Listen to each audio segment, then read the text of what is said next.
Okay, let's see. We are live. I think right now, let's see if we are. Welcome to the show, everybody. We are celebrating. Oh, we didn't put the Cowboys on. We can change that here in a second. Didn't even think about that. Thank you there.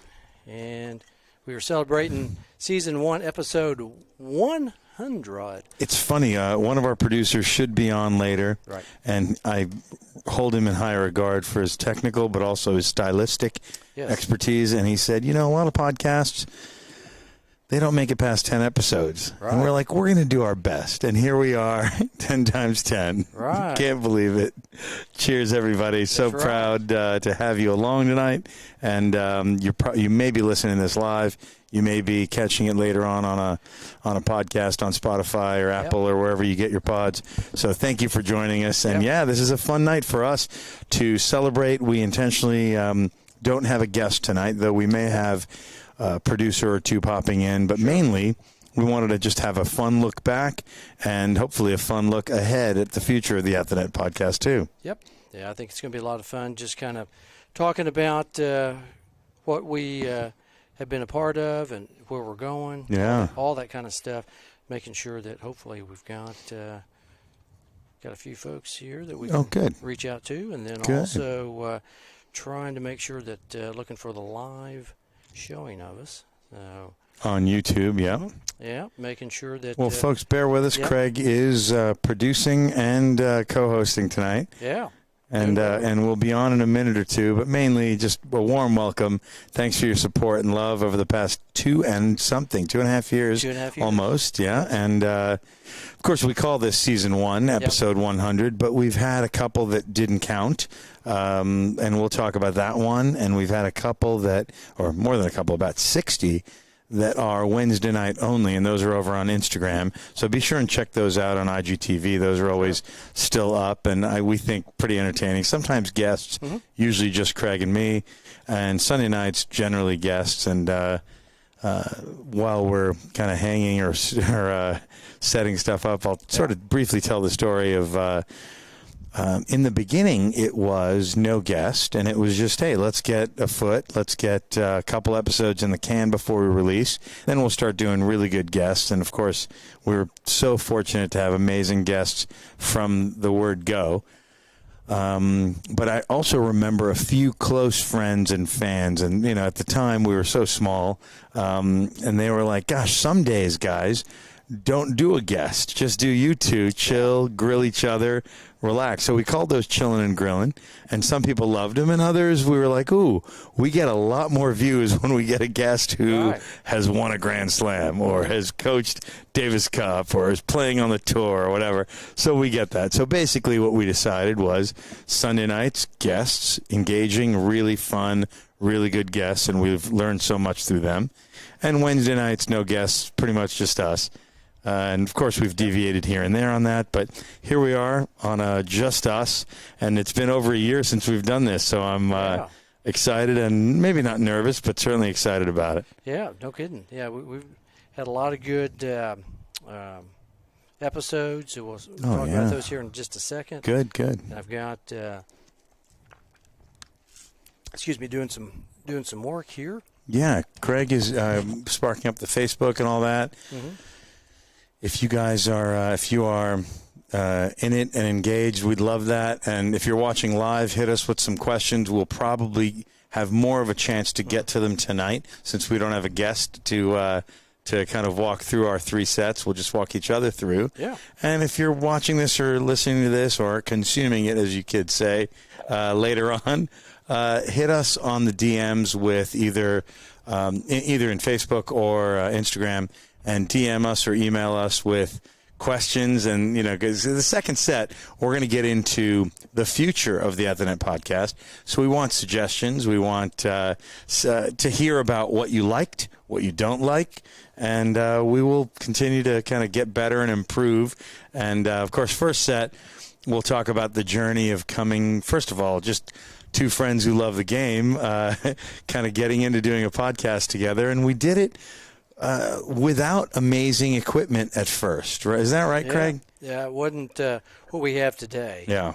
and still trying to get this thing live, making sure that we are seeing each other live at the moment. But yes, we did not have the capabilities that we do now. That's definitely the case. It's been really nice to be able to have the production value that we have right now. That started probably about 6 months ago, maybe. We've been doing it on this platform like this, maybe maybe even longer than 8. I think February roughly. That's when we did the USPTA, folks. I believe. That's right. We started doing some stuff. So, I'm just going to go ahead and say we're live right now. Good. Even though that it says we're live up there, so we might as well queue up and get going, and then do we want to watch the Cowboys behind us, or do we? Whatever you say, bud. Okay, we'll get going here for just a couple of seconds. Good. And then let's get James Scott Campbell. I've said his name 100 times now. Never met the man, but let's get this podcast started.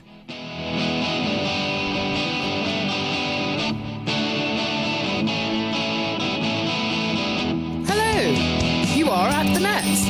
And welcome, friends, to another episode of the At the Net podcast, powered by Tex-Mex Productions.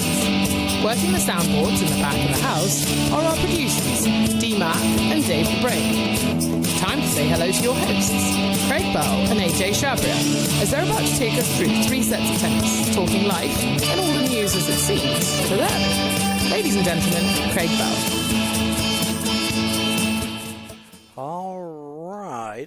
All right. Thanks to our At the Net podcast girl. That would be Margot Carter for that euphoric. This is euphoric is the word of the day. Euphoric, because it is very euphoric that we have got on the podcast 100 episodes, AJC. I'm happy about it. I'm euphoric about it. And it happens to be Halloween. And Craig did a remarkable event on Wednesday night. It was so many people packed on 4 indoor courts, and Craig dressed in costume as everybody's prom date. Look at this guy. Right there. The prom king from 19. I'm looking at the ruffles. I'm looking at the bow tie and the lapels and the. Right. Tell me what year we are here. 1970s. 70s. Yeah. Right there. And there, look at the man right there. There he is right What's there. up, Dave the Brain? Speaking of producers. What's up, going guys? Right. How y'all doing? We're wonderful. We are, what's the word of the day? Euphoric. This is euphoric.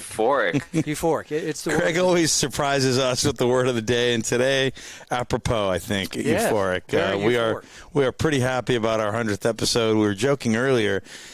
Dave the Brain, stylistically and, of course, technically and materially, inspires us and made a lot of this possible. In fact, all of this possible. Yep. And I remember Dave giving us the advice, hey, social media, try to be consistent, keep people up on what you're doing. And really, most podcasts don't make it past 10 episodes. Yeah, we made 100. You're making that comment. And I'm very proud of you guys. You guys definitely made it past 10. Man, thank you, little Dave. Bit past. That's okay. Yeah. Thank you. So good. We thought we could do it.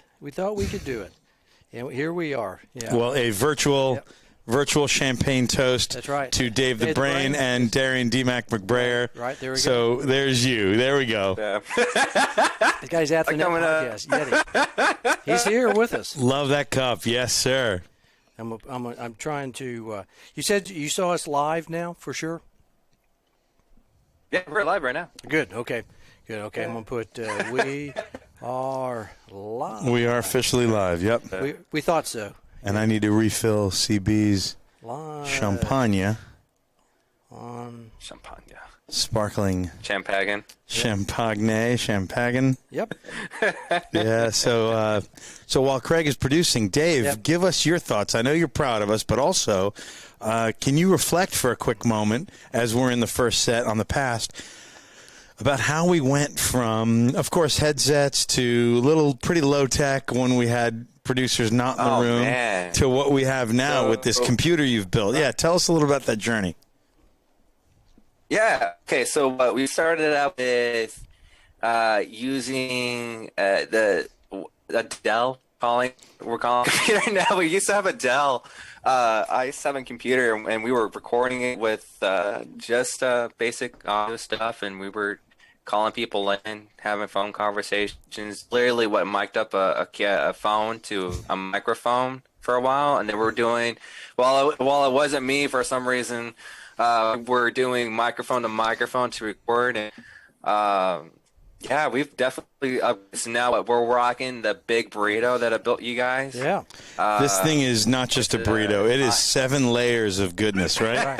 Right. It's got guacamole and sour cream. Some sort of a 7-layer dip of a computer, and as much as we give it some hard use, we only get it to 8% capacity on the best nights. Yeah, it's 2.5 right now. 2.5. Yeah. It's barely even going on a brisk walk. Yeah, Right.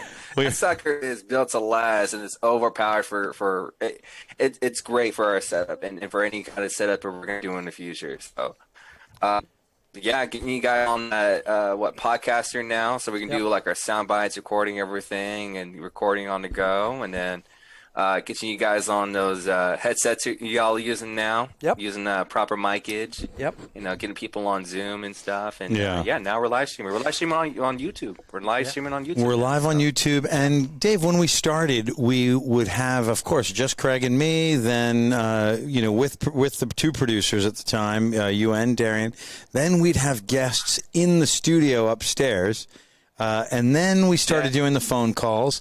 Then COVID hit, and we've rarely had a guest in, right? Yeah. Yeah.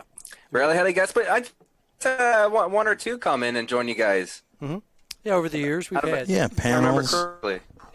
Yeah. We had Craig Carden. Yeah. That's right. He was in. Jason Marshall's, Cliff Sheets, and we'll get to sort of the things that we've learned, because I want the folks at home not just to be like, okay, it's a self-referential, celebratory episode. Man, I want to reflect a little bit, especially in the first set, on some of the things that have moved us with the guests we've been so blessed to have. Sure. So that's one of the topics tonight. And the other one is the future of the show, and we'll get to that in the second set. Yeah, no, we've had some great guests. I was looking up, so my thoughts were on our run sheet tonight. So I've got a big run sheet here. Different thoughts. We've had, coaches. We've had, Wayne Bryant, authors like the tennis tycoon, Margot Carter, Gully. Gully, Davis Cup captain. Right, Devor DeCaris. Oh, amazing, yeah. Craig Carden. Coach.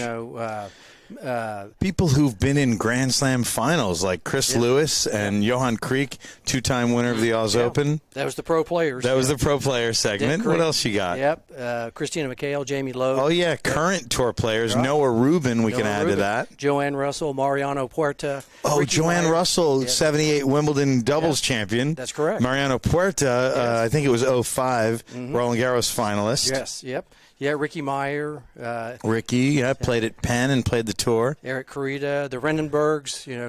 Robbie and Richie Renenberg. Yeah, Christo van Rensburg, current Davis Cup captain. That's right.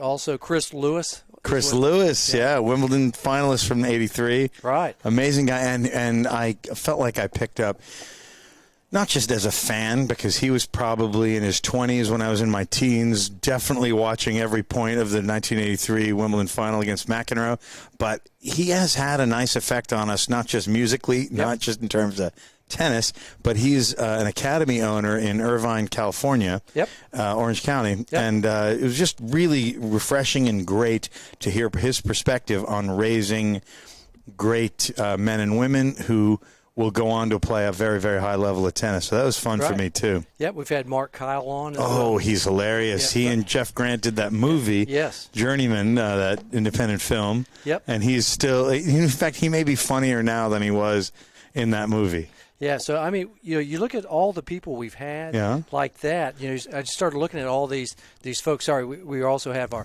Darian D. McBrayer might be on here in a couple seconds. He just got he may join us. He might join us, too. So he'll let us. That's awesome. Let us know. I don't think he's going to have as cool a background as Dave the Brain.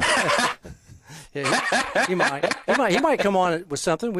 He may. You might have a little something going. He's got it. But, we've had some yoga instructors. We've had Margaret Bannon and Marcia, Marcia. Marcia, love Marcia. Yeah, we've had, the podcast parlay. That was a lot of fun. That was remarkable. That was fun. Yeah, that was really cool. We had a guy I would consider one of our biggest, most devoted local fans, Nick Smith and Rick Eckloff. Yep. But we had the brothers on tennis out of California. And anytime I've been on one of their shows, Rick joins them too. Right. It's awesome. Yeah. No.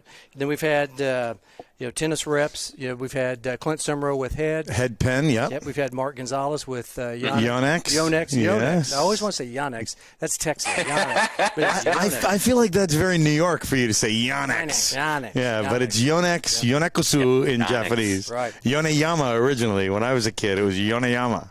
We've had CEO, president of Head, Kevin Kemp. Kevin Kempen, who went to your college, played on your team, Weaver State Wildcat. The Wildcats. We've had some pickleball people. We've had Lord Byron. Lord USAPA. Yes. Big Lord deal. Byron. Lord Yes, Byron. he was Frezzo. cool. He was amazing. Kenny Herman of the APP. APP Tour. Are you down with APP? I'm down with APP. Yeah, you know me. Are you freely styling? Got to get down with the APP. We had Jean Stasny, who started Jean Ann Stasny, amazing lady who really knows how to run an event, not just a tournament. Oh, my goodness. Yeah, started the Texas Open that is still going on today. We've had noted doctors on the podcast with Alan Fox. Alan Fox. Our buddy Richie Cohen, who wrote a little song about us. He wrote us a verse. All right. I always get set up nicely. Craig is amazing at setting me up for any voices that I might enjoy doing, like a Novak or a Rafa. But I would like to be the one setting him up. When you think of Rich Cohen, Dr. Richie singing, by the way, he not only writes his own music, the second time he was on our show, he wrote 2 verses specific with our names, like name checking us. Right. It was amazing. Yeah. I want to set you up. What does it sound like when Rich sings a cappella? Tennis. That's it right there. You're nailing it. You are nailing his voice. It's this jazzy, like smooth jazzy. It goes, would you say like late 40s cadence crooner? Right. The crooner, the Crosby vibe. Just like he's at a synagogue ready to sing a song. I think you said it sounds like he's had a couple drinks. and maybe had a couple drinks at the synagogue. I think he's Jewish. And, a Manischewitz or 2. Right. Yeah. He's a great guy. Amazing man. Richie Cohen. He's great. He's a funny guy. Great for tennis. And we're laughing kind of a little bit, but we really love him. He's amazing. We really love Dr. Cohen. He is, and should we all? We should all hope to have his record in college was something like 58-4 in 4 years of Ivy League college tennis. We have a comment from Rick Eckloff. On behalf of the parlay, I accept the award for best guest panel. I'll split the cash with Nick, Bryce, and Isaac. Well deserved, Rick. Your cash prize will be on its way. It's in the mail right there. Seriously, Nick. You got to split it with Nick and B and Isaac too. We did have another panel that was similar to that. Yes, we had Hall of Fame coaches from U.S. Pro Tennis Association, Texas. That's correct. I mean, there were people all over the state. If I recall, one of them coached a guy like Dick King, right? Yes. He coached a guy who's on the board with us. Right. Yeah, he coached Mel when Mel was in college or junior college or whatever. In diapers. Yeah, he was. Yeah, a little left-handed in diapers, little kid. Yeah. Right. Yep. So we had some legends. Oh, yeah, that was fun. We had Jenny Gray. I think we had Ron Woods. We had Ken McAllister, Dick King. That's right. Yeah, it was a nice panel of Texas luminaries that real honor roll back in January-ish, maybe right after I got my bout with COVID over. I think we did. That's actually when we started the burrito. I think that's kind of when we really branched off into being able to do a lot of different things through Zoom. Yeah. To be able to add people into the podcast. Dave the Brain was still living here at the time. Yes, he was. Yes. Yeah, and he, I felt like it was almost a birthday gift having Craig back from COVID. It was literally your birthday, January 3rd, earlier in the year. Yep. And it seems like right after that, we had this ridiculously amazing, powerful computer, and we started doing more stuff. Yeah, and we're still using this computer. If we could show you, we would. But we've got a Rode Podcaster, and we've got this ridiculously nice case that we have a computer and a bunch of stuff hooked up to. It's unbelievable. So we really appreciate Brain. When Craig says road podcaster, it's the same one Joe Rogan uses. It's the same one John Cadogan. All these who is it? Yep. Tim Pool. All these great podcasters use this exact unit, made in Australia. Yep. Is this the one? Yeah. See, even Brain set us up with some sound effects also too. He did that one. Then we also have. Yeah. It just wasn't funny. That wasn't funny. It just wasn't funny. Yeah, and then he did. Nah. This guy stinks. He probably doesn't remember all that stuff, though. And this is our favorite song right here. In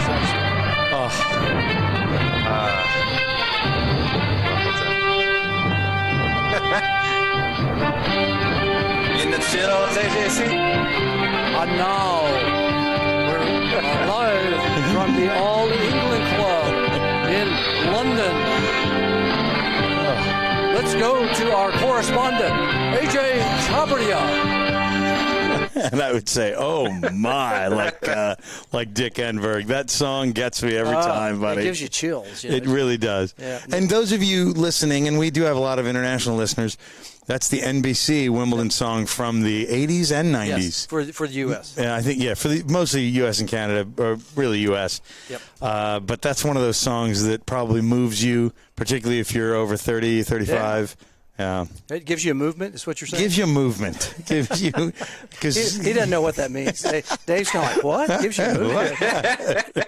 A movement. A movement, yes. Back in the day, that's what number twos were, or number ones, and it gives you a movement. So, bathroom humor. Very much bathroom humor. But we still... keeping on with keep rolling.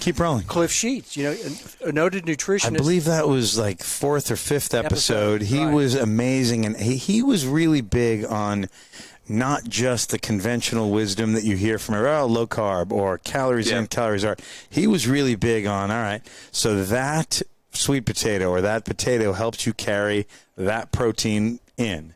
And your blood, I thought that was fascinating. And then, of course, you dig into some of the books that the man has written, and it's no wonder he's a world renowned, not just nationally, but over in England too. Yes. He studied there and got one of his degrees over there, and has written a book, and it's published in many languages. Amazing guy. Yes, it's even in Oklahoma. I think I have a copy of that book somewhere. You do. Yeah, and it's actually at a random fact.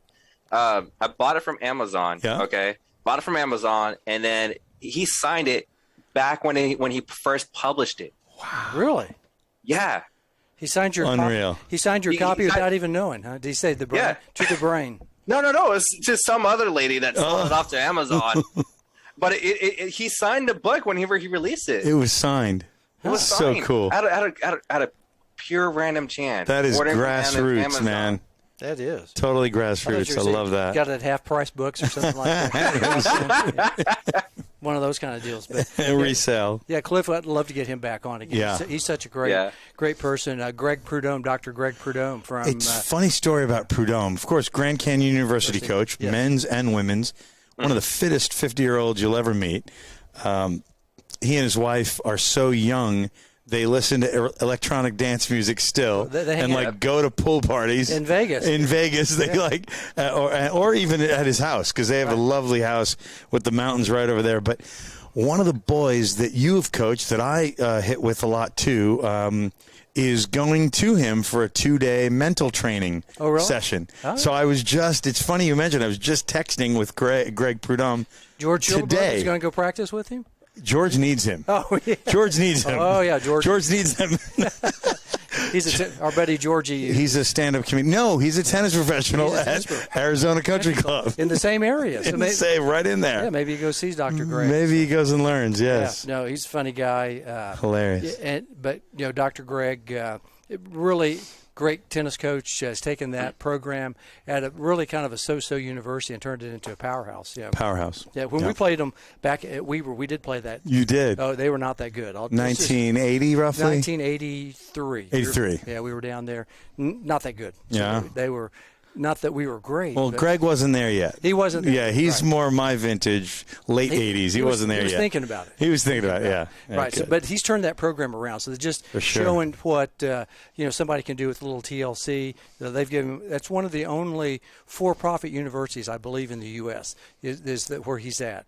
So they actually do things on a corporate basis. So it's not endowments and that kind of thing. Yeah. So it's actually if you look it up. It's a for-profit university. So interesting guy. Mm-hmm. We've also had Joy Macy, who Dr. Joy, who's also very famous and infamous. Was part of the Macy Tennis Academy when Venus and Serena were visiting down there in the early stages of their tennis career with their dad.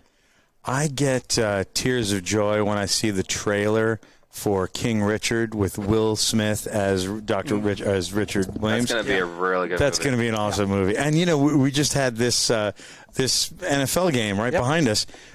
In the first quarter, they had an ad for King Richard. That's so right. Okay. I saw, it's fresh on my mind. But when that ad came up, I mentioned it, and Craig said, I want to get Joy's perspective. So if anybody's interested, let's book her again. Yeah. And we want to get her perspective on, hey, how much of that movie was real? How much of that movie was soul-stirring for all of us, which is probably a lot of it, and how much of that movie took a few liberties, literary, poetic license. Little embellishment. Yeah. Little changes that don't really matter, but let's hear it. Right. Yeah, so we've had a lot of noted individuals who have advanced degrees, very smart people. In addition to dignitaries, we've had Cindy Brinker. Oh, man. Daughter this is of Maureen Connolly. Brinker. Yeah. One of the Little Mo. I mean, one of the giants in the tennis industry. We were a few sets away from Novak Djokovic winning the Calendar Slam this year, about a month and a half ago. Mm-hmm. Maureen Connolly did that in 1958. That's correct. Amazing lady. And there's only one more other lady who's done that. Steffi Graf. Yeah. And that's it. That's rare air when you're talking right there. Unbelievable. And no telling how many more she would have won, but she had a horrific horse injury. Riding injury right there. But Carol Wayman, who we're going to go see this weekend, be inducted in the Texas Hall of Fame. She works with Cindy at the MCB Maureen Connolly Brinker Foundation here in Dallas. And I got to know them, foundation, of course, a little bit, but when my son played in the Little Mo Championships and then the regionals and the nationals and all the way, Carol Wayman, class act. And sometimes those things you never forget, certain lines or certain things that person holds dear, and now I hold it dear. She used the word, of course, it's an amazing level of 9 and under, 10 and under, 11 under tennis. But we ask that everybody displays the gold standard of sportsmanship. Yep. And, of course, she was very proud, handing really little kids trophies this big. But just as big and just as important were the medals that she would hand out to people winning the sportsmanship award. So I've got a great shot of her handing that sportsmanship award. Just awesome. To Josh there. Very nice people. She understands what events are about, like Jean Ann Stasny from the pickleball side. Understands what is a memorable, meaningful event. Right. And so she had worked at WCT for a number of years with Lamar Hunt and that group, saw what took place with those events, how they created this unbelievable atmosphere. She did that on the junior side and makes everybody feel really special. So shout out to Carol Wayman. We'll get to see her this Saturday, inducted into the Tennis Hall of Fame down in Waco. I thought it was pronounced Wacko. Waco. That's Waco. We're going to be down at Chip and Joanne's if you need a cookie or something. The Gaines, yes. Yeah. We'll buy a cookie for you, Brain, there at we'll go to the Silos, special for you, pal. Oh, man, you know what? Okay, there are a lot of things that I miss about Texas, right? My mom's actually back in Dallas this weekend. And I kid you not, whenever we bump into people over here in Maryland and we tell them that we're from Texas, they're like, oh, I'm going there like in a couple of weeks, or I'm coming there like next month. I'm like, dude. And AG, you might remember this. Going back to one of our earlier episodes. The first texting thing you have to do when you arrive in Dallas is go to Whataburger. Oh, Whataburger. I had Whataburger last night. Oh my gosh, Whataburger! I miss Whataburger. I miss Buc-ee's. If you guys don't know what Buc-ee's are or what Buc-ee's is, it's beauty. It's the coolest gas station you will ever go to. Right. The bathrooms are the cleanest in the whole country. You can eat in the bathroom. You could eat off the floor in a bathroom. Right. It's a bit of a truck stop, but trucks aren't filling gas where we are. No, they don't let them. They put the diesels over there, and they let you fill over here. Right. It's the best. 120 pumps at a single Buc-ee's? That's at the small ones. At the big ones, it's like 175.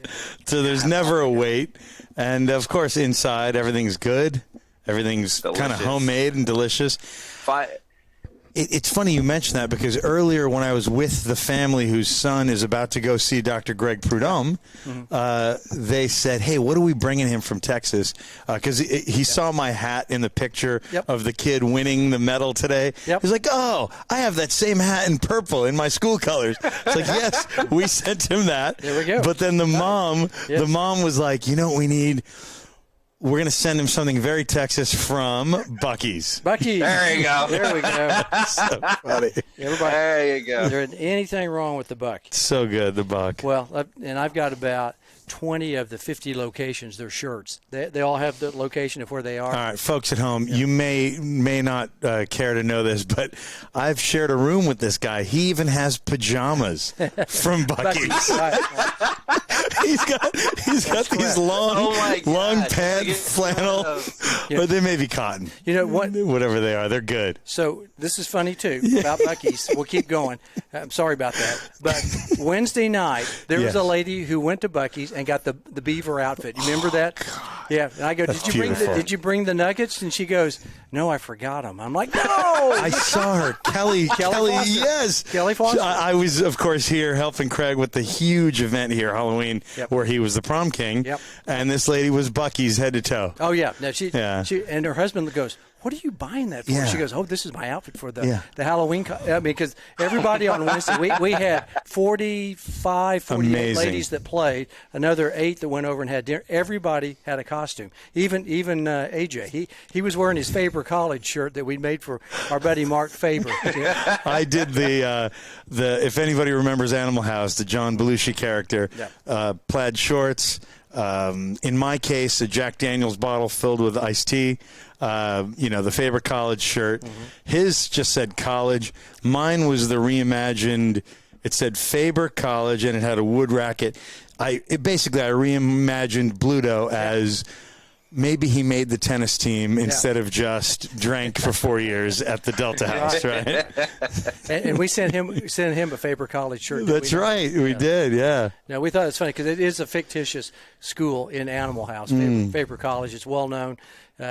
And Mark Faber was our guest. That's right. He had to be Dean Wormer or Faber College. Or he was Mark Faber even more so. Yeah. More important than Dean Wormer, right? He went to I don't think he went to Ohio State, but he's a huge Ohio State fan. Right. He went to one of the colleges in North Carolina.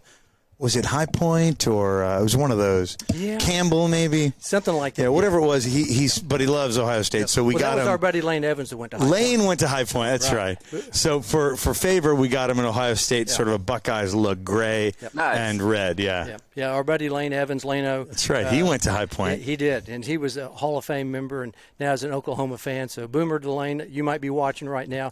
I saw him. He shared our post. I'm over on Facebook as well. So Laner was at Norman yesterday watching the big game. Hey, speaking of Lane, and earlier, a minute ago, you mentioned when we had that huge panel of Hall of Fame, amazing legacy tennis pros, one of them you mentioned was Jenny Gray, who was a pretty recent winner of the USPTA's, I would say, most prestigious award, the Alex Gordon Pro of the Year Award. That's correct. Who won it this past year was Lane Evans, who you just mentioned. That's right. So we've had 2 people in the same year. Well, and then also the year before that was Mark Faber. Yep. Amazing. We've had the last 3 winners on this podcast. On this show. Of the National Pro of the Year for USPTA's most prestigious. And only one of them was from our state. Right. The other 2 are from Ohio and Oklahoma. Well, North Kakalaki, but also Oklahoma. Yeah, both. No, so we've had a great time. We have. Hey, I want to talk about, while we're on North Kakalaki. Yep. Dolph Ramzor. That was my name. Oh, you're coming to it. Sorry. No, sorry. Sorry. Because this is, of course, he's a tennis guy. Right. But what does he do for a living? Massive celebrity. He's at the Emmys. Yes. Yeah. He's Grammys. Music promoter, producer, along with your buddy like Mark Provocero. Mark? I was going to say promoter, producer as well. That was executive producer in Hollywood. Was an agent, but now produces. Yeah. Yeah. So we've had people like that. We're getting ready to have D-Mac come on here in just a second. Oh, cool. He's going to jump on. About to hop on. Okay. So Dolph Ramzor is it tour man? No, manager and producer of the Avett Brothers, and they're just getting bigger and bigger now. Yes. It's crazy. They are huge. We had Dolph on, what was it, about a year ago, I believe. I actually have his couple of his shirts, Ramzor Records. He was hawking them on Facebook, so I bought a couple. Oh, I want one of those. I'm a sucker for T-shirts. For merch, yeah. Oh, yeah, well, merch. Like we got some new merch. He's got new merch right here, blue and black, black and blue. We got one for you. I got to get me one of those. No, we were going to send you either white or blue. We're going to send you. Trust us, we got one for you. Speaking of merch, Brothers on Tennis, they're joking about beaver outfit, pajamas. Yes. And, of course, I want to recognize them, and I kind of wish I'd worn one of the hats they sent us. Love that show, love their vibe, and, of course, their opinions. And they sent us a couple of Brothers on Tennis hats. I think Craig's about to rock a black one. I got a navy one somewhere over here, too. So big thanks to the boys, to Bryce and Isaac from Brothers on Tennis. There you go. Yeah. I had it close by, so thank you. So I'm getting ready to rock this out. So thank you guys, Brothers on Tennis. We certainly appreciate the nice swag, and but back to Dolph and Dolph. Yeah, Dolph's. Oh man, he was really interesting. He was part of Ferris State, if I remember that program. Right, tennis management. Yes, tennis management, and then he learned the art of management, and then realized that tennis doesn't make as much money as being an agent for Oh my goodness! Then he got into producing many bands, but especially I would say he hit it pretty big with Avett Brothers. Oh my goodness! Those guys are so good. That's a home run. I've seen a picture of him at Red Rocks with the Avett Brothers and at the Grammys. That's just huge. Yeah, they are big time, and Dolph was a really nice guest and a tennis player. On top of that, we've also had. Blair Descaret, our favorite Master Systems writer. Blair Descaret. There he is. We always mention him when we say third set, but here we are in the first.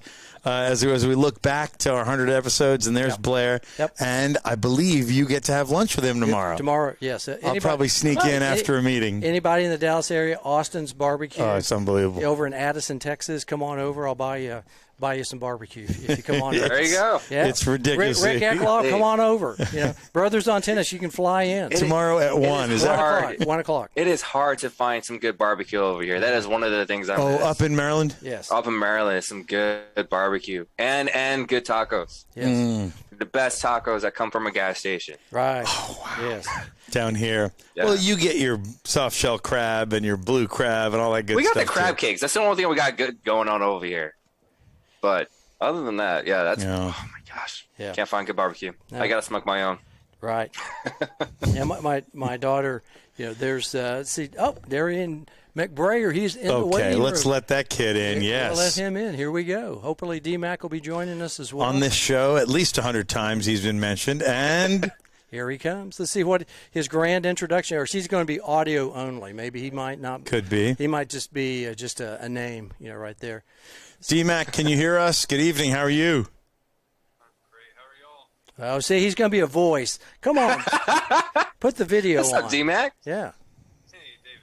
See y'all. What's going on? This guy, I wish he was on because, Dave the Brain is about 6'3", and this guy makes Dave look short. He towers over me. and Dave makes us look short. It's crazy. Darian is more than 6.5 feet tall, and what a great producer. Darian, give us your thoughts on our first 100 episodes. 100. Awesome. What a milestone, guys. Congratulations on that. And y'all keep it going. Y'all work hard. Yeah, we've Dave said we'd never make it past 10. So, Oh my God. That's what he said. I remember that exactly. You know, Adrian remembers it another way. I remember it the diplomatic, nice way.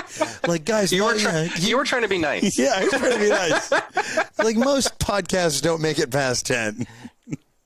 Right. That's true. Yeah, he was trying to give us, you know, some like Seller motivation. Right. Seller motivation. Motivation. I like it. So Darian is we call DMAC. Sound terrible, you know. And it's like, okay, 10, well, somewhere about 100. Yeah, 100's crazy. I You're mean, not even thinking about 100 at the beginning. no. That's been 2.5 years ago, basically. So, and Darian is actually the one that came up with At the Net. You know, so. Oh my goodness, we had a list this long of possible names for the podcast. Some of them were silly, some of them were funny, some of them were boring and direct. And when Darian came up with At the Net, I get it, At the Net, internet, but the net, and it frees us up to do just tennis, but also anything with a net. Anything with that, hockey, basketball, pickleball, basketball, lacrosse. Yeah, and we had sometimes golfers use a net because they hit the drives into a net sometimes. And we had a week or two ago Red Vanley golf and tennis. Right. Yeah. So Darren, and he came from hocky. That's right. At the net. Yeah. So we appreciate you remembering. You know that you came up with this thought and you pulled it out of air. How'd you think of At the Net? I just remember you kind of going, "What, At the Net?" Yeah. I think we were talking about we're talking about tennis. Surprise. There at the club, as we do. I think we were probably talking about playing at the net, you know, going up to the net, volleying at the net. Darian, you're tall; they can't get over you. Something, I think it came up. Something came up while talking about tennis. I noticed it's like, oh. Yeah, I just remember. We were throwing up the names, spitballing at each other. Well, I think it's the greatest name out there. We love it. Yeah, for a podcast, I think that you hit a home run innocently, you know, or maybe not. Maybe you'd thought about this for like 6 months, and you're probably going, those guys, they're having a podcast. They should probably call At the Net. At the Net. Right. So, now we took a bunch of pictures, you know, of us, you know, I still have them on right there, Ned. Yeah. And that was kind of funny. Right back here, is where we took a bunch of pictures sitting there and standing up. And, you know, we spent probably an hour taking a bunch of different pictures. So, the initial photo shoot of our talk show set, sort of like Between Two Ferns, but on a court at the net. At the net, right. And then we did our shows upstairs in a very quiet, great little studio. And now here we are. Yeah. You saw that skinny tennis racket? Oh, yeah. The God racket, all the wood rackets, God racket. Yeah, Steve Davis said, of Touch Tennis. We were talking to him a couple weeks ago, and he worked for Prince at the same time I did. He was an executive and an engineer, product manager. Product manager, yeah, all that. And I showed him, you know, we held up, you know, God's racket. He goes, hey! He goes, hold on to that. He's like, do not use that. Right. Like, put that in a frame. Put that up.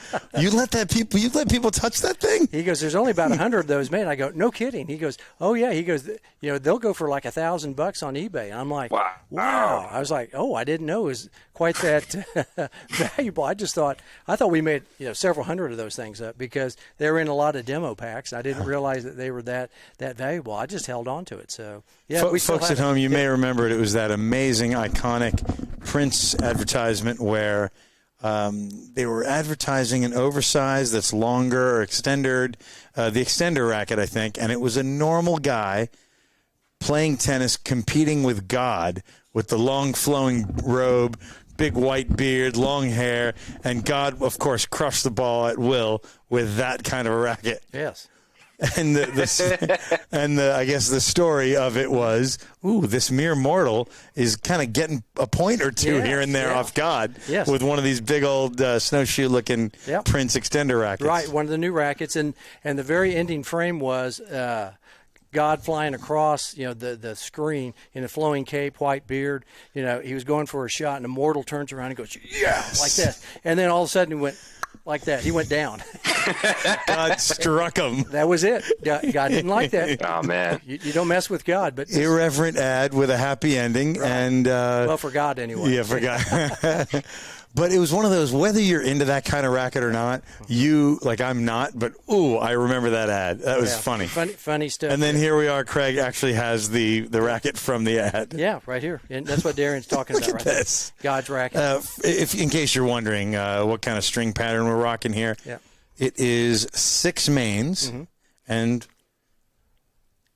8 crosses. It's a 6x8, and it's not as big as a guy's hand. And that's actually Prince Synthetic Gut. That's PSG. This is PSG, the legendary. With Duraflex. Yeah, and the throat is exactly the size of a finger. Right. Yeah. Like my thumb's not getting in there. Right. No, it's an interesting racket, and like I just saved one just for grins back in the day. I kind of took liberty and probably wasn't supposed to, but I was supposed to give them away. But I thought, this might be kind of funny. Once I started teaching here again at the club almost 25 years ago. That was about 26 years ago when I was carrying those around in demo packs. But, so wow. we still have it. It's still around. I got a bunch of big rackets even down here in the office that you might recall also, too, a bunch of Prince rackets. But, that's good. Such a artifact. Collectible artifact, yep. You gotta hang that up, preserve it. Yeah, we do. And we've had some players over the years. Our buddy Fred Schlesinger. Oh, Schlesinger is hilarious. Comedian, musician, of course, very, very good player. And now that he's retired from the he's never really done one thing, but from the world of finance and branding, he's still a consultant in the business world. But he teaches tennis, and he's really great. And he anywhere he goes, he gets clients like boom, like that. And we enjoyed laughing our butts off with him about, God, what do we talk about? Music, comedy. Yep, his daughter, Eliza Schlesinger. Yeah, you seen in concert. I not only saw her in concert, I was the guy her opener introed her. I introed the opener. Okay. 3,000 people at a really great comedy gig. A beautiful venue, full house in San Antonio, Texas. Did you get nervous? I didn't, because I was so you sit there on the sofa in the green room with the star, with the opener, with the producer, with the lighting guy, and they just made all natural. And that's right, and the father of the star. So I was just flowing, and we didn't need to drink or anything. We did you have a script, or did you just ad lib? I had to rehearse my own script. I never had to write it down. I was lucky enough, sort of like you get me to do Rafa or Murray's voice. The opener's last name was very, very Spanish, and I got to roll the R's a little bit, so I loved doing that. Did you do Rafa? Now. Well, I'd like to introduce, it's going to be great. She's very, very funny, she's local, she's a lot of fun, she's funny. You're going to have a great time, She works hard at her comedy. No, so I pronounced her name right. Her name is Jennifer Marroquin. She's from San Antonio, and I had a great time introducing. So back to Fred. Yes, that was a great episode, and we've just all become such good friends. You'd known him anyway. You had. Yeah. His boy worked for you for a while. Yeah, Brad. Yeah, he works down in Austin now at Barton Creek. So Fred was good. Cheryl Halpern. Oh, amazing. Buddy Up. Yes, Buddy Up. Charity, a huge heart. Not just, she's a really good tennis player, but not just a competitor. Yeah. She's in her 50s now, and she does a heart project, and she kind of heads up the Buddy Up of Dallas. That's correct. Yeah. Yep. Oh, yeah. Here we are. We're live now. I see it. Like it. I see us now. Okay. You're right, Brian. I was sitting there going, man, it takes a while for this thing we really are live. to fire up. So, So I believe now we've got people watching, too. So YouTube is funny because you guys would start going live, and then you actually have to go in and enable it to go live. It just stays unlisted. Right. And like with Facebook, Facebook and all the other platforms, you go live and it automatically lists you there. You don't have to do anything else. YouTube is the only weird one. So did you make us live then? You're the one that showed us? Okay. Yeah, because I was sitting there going, wait a minute, because I see us live, up here in the in our box here. People who aren't watching you're watching us, but I can see a bunch of stuff, as AJ can see all the stuff that we're looking at on our software here from Streamlabs, and we can see it going live. But at the same time, I sit there, and that's why I'm looking on YouTube or Facebook just to verify that we it's indeed going. Yeah, because we've had some issues in the past where we looked like we were live, but we really weren't. So, and that's where Darian and David come in, because they're two guys that have worked with us for a number of years now that know how to work this stuff. So we're like Pavlov's dog. We just push the button and we get a treat. These guys know what the buttons mean. Yeah, they know all this. Yeah, right. All the stuff. Yep. So and also we've had the cowboy, the tennis cowboy, David Good was amazing. Yeah, nice guest, because he was a gentleman who is a veteran of I think was it Afghanistan, or was he over? May have been Iraq. Iraq. I forget which war. Yeah, but he does tennis on. In a wheelchair, but he also does adaptive tennis without the wheelchair. That's correct. Because he's got a prosthetic leg, so he doesn't even need a crutch. He just kind of rolls on that leg and hits the crap out of the ball. Dude's really good. And shout out to David. He just won a tournament down in, I believe, in the Birmingham, Alabama area. Alabama. Yes, he was just down there and won a particular wheelchair event. So shout out to the tennis cowboy. Lives over in Canton, Texas, which is famous for what? Do you know, AJ? It's not the Hall of Fame. That's Canton, Ohio. That's Canton, Ohio. Yeah. My wife just went over there with a friend this past weekend. Oh, I know what this is. Scrapbooking. Is that right? Almost. Scrapbooking? No, it's the world's largest flea market. Flea market. It's that market. Really? It's first trade days. First month trade days or whatever. Yeah. Don't ever go over there. It's not for you. It's not for us. If you like, and my wife goes, it was just ridiculously busy. There's like 100,000 people. D-Mac, you ever been over to Canton to First Trade Days? I have not, but it sounds awesome. No, it's not. If you want to get run over by 65-year-old ladies, oh my gosh, go ahead, because it's about scrapbooking and all that other stuff. Yeah. It's just a bunch of nonsense. I went over there once about 30 years ago. I go, I'll never go back. So I've never been back. So I'd rather have a root canal. Maybe just it's awful. But my wife likes to go over there. Say again. Not a flea market. Well, it's a giant flea market. You can get anything. I'm sure there's some stuff you don't want. Oh. And I'm sure there's some stuff like, ooh, that's kind of a good deal. It used to be a good deal. Now, is it? Now I've heard it's going up in price, my wife says. Wow. But there's a bunch of people in wheelchairs, and there's, and probably shouldn't be in wheelchairs, but they're just riding around. America. America. I know you're saying. America. Yeah, America. There's a lot of MAGA hat wearers over there, probably. We need to get them some At the Net podcast hats. Yes. Or possibly Brothers on Tennis hats. That's right, exactly. Yeah. So, but our buddy David Good, he's from Canton, Texas. Amazing guy, yeah. So then we, like I said, I just looked at all these guests that we've had. Hey, over the years. what about another Weber State Wildcat who did an amazing project with the homeless? Do you remember Sutter? Jimmy Sutter. Jim. Yeah. I was sitting there. You've got him written down. Yeah. Let's talk about him for a second. That was such an interesting. My buddy Jim, I was the assistant coach back when Jim was playing there as a freshman, and I've kept up with him through Facebook the last few years. He goes in and out of Facebook, and he'll post a bunch of stuff. I haven't seen him recently, but he was really interested in why we have such a homeless problem, and went down and lived amongst the homeless in he didn't just read about it. No, he went down there and lived there for Amazing. about 2 weeks and just wanted to know. He had the curiosity. He goes, I'm going down to Venice Beach. He hid his laptop and phone. Yes. He didn't shave, didn't bathe, ate what they ate. It was tough. Lived amongst the folks. Tents. Yep. Tent City. Mm-hmm. That's right there at Venice Beach. Skid Row and also Venice Beach. Yeah. Right, yeah. So he was not Skid Row Productions, but Skid Row, right? Yeah, the real Skid Row. Yeah, he was down there, and so we talked to him for about, I think, an hour and a half, maybe, or 2 hours. It was about this time 2 years ago. Yep, 2 years ago. About in October. I remember we talked to him, and it was really fascinating. And his take was, and I really hate to say this, but he said everybody there basically was a drug addict. And he said he goes, they're all just trying to hustle people for a buck here, a buck there, just to get drugs. And that was kind of his take. He did say that that was more Skid Row, and on Venice Beach, he was like, okay, that side was guys busking, playing music, trying to get off that street. Sure. But that side of the road was, I like it here. I'm addicted. I want my next high. Yep. And he said that this hurt me. I mean, it was a tear-jerking moment for me. He said, sometimes you get into a 10-minute conversation, and this person has not had a 10-minute conversation with a lot of people in the past X number of years. Right. So he's like, I'm like getting through, and we're having a breakthrough in an amazing conversation. And he goes, without fail, toward the end of that 9th or 10th minute, the person can't focus on me and is looking over there because he's trying to get $5 to get something from that dealer who's walking by. Yes. I thought, oh, this hurts. It's so sad.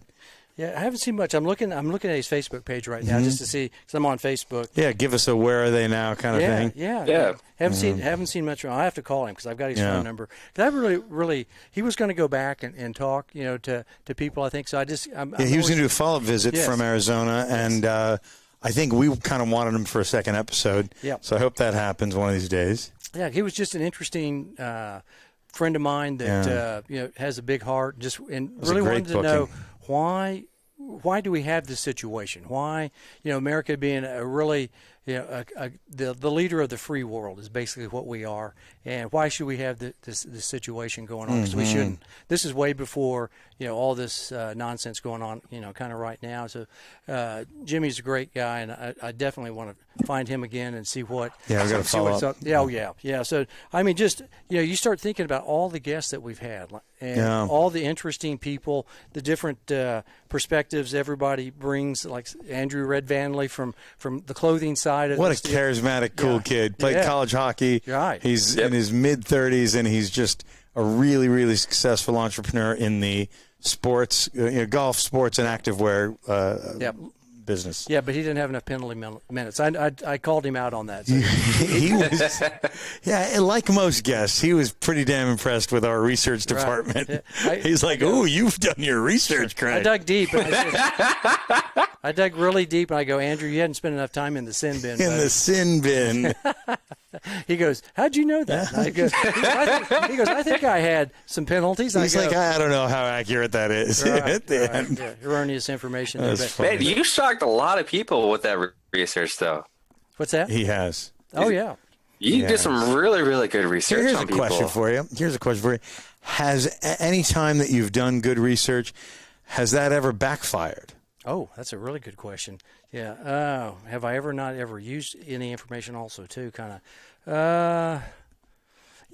Well, okay. So I got in trouble with Rich Cohen because I remember we were talking about a guest and not to mention a guest's name. I remember this. And I did. And I was like, oh, crud. I go, I shouldn't have mentioned. I'm not. And it was a sensitive. I'm not going to go into it. You can DM us if you want the tea, as we say. But it was one of these where somebody in his circle dated somebody in the circle of the name that we mentioned. And it was like, dude, like let's not. Don't go there. So he quickly sashayed out of that. Man. Yeah. So I had a brain fart for a moment, basically, in my mind, and I was like, oh. Crud! I go, I shouldn't have done that, and so I had sent Doc Cohen a note afterwards and said, I'm really sorry about that. I go, I knew immediately after it got out, I was like, oh no, it just went silent on me. So yes, we've done some research like that, and I had it written down. So that would be like if we asked each other, hey, what was your most embarrassing moment? That'd be in there, yeah. Ooh, that was that Southwest you want to get away, moment. Yes, I did want to get away. And if you were to ask me that, I will not claim to be, I'm into music, I'm clearly into sports and whatever, but history, whatever. But country music, both kinds of music, country and Western, they're not necessarily my forte. And somebody mentioned a great country artist, and I completely confused Keith Urban with Kenny Chesney. So I went a solid 30 seconds on whoever it wasn't, and one of our the other guy. It was the other guy, right. And it's just the letter K and country. Right. Kenny versus Keith.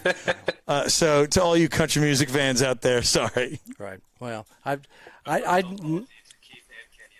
Keith and Kenny, sorry. And it's terrible. It's a terrible mistake because one's American, one's Australian. The moment they open their mouths, they are totally different. Maybe not singing, but right. Yeah. No, it's. I'm always amazed that you can remember all these groups. I'm like, what? Not I that go, day, man. Where did that come from? I go, there's no way. And then I'm sitting there, start looking these people up, and I go, damn, he's talking with that person knowledgeably about that. And I'm like, how the hell does he remember that? Oh, I don't know.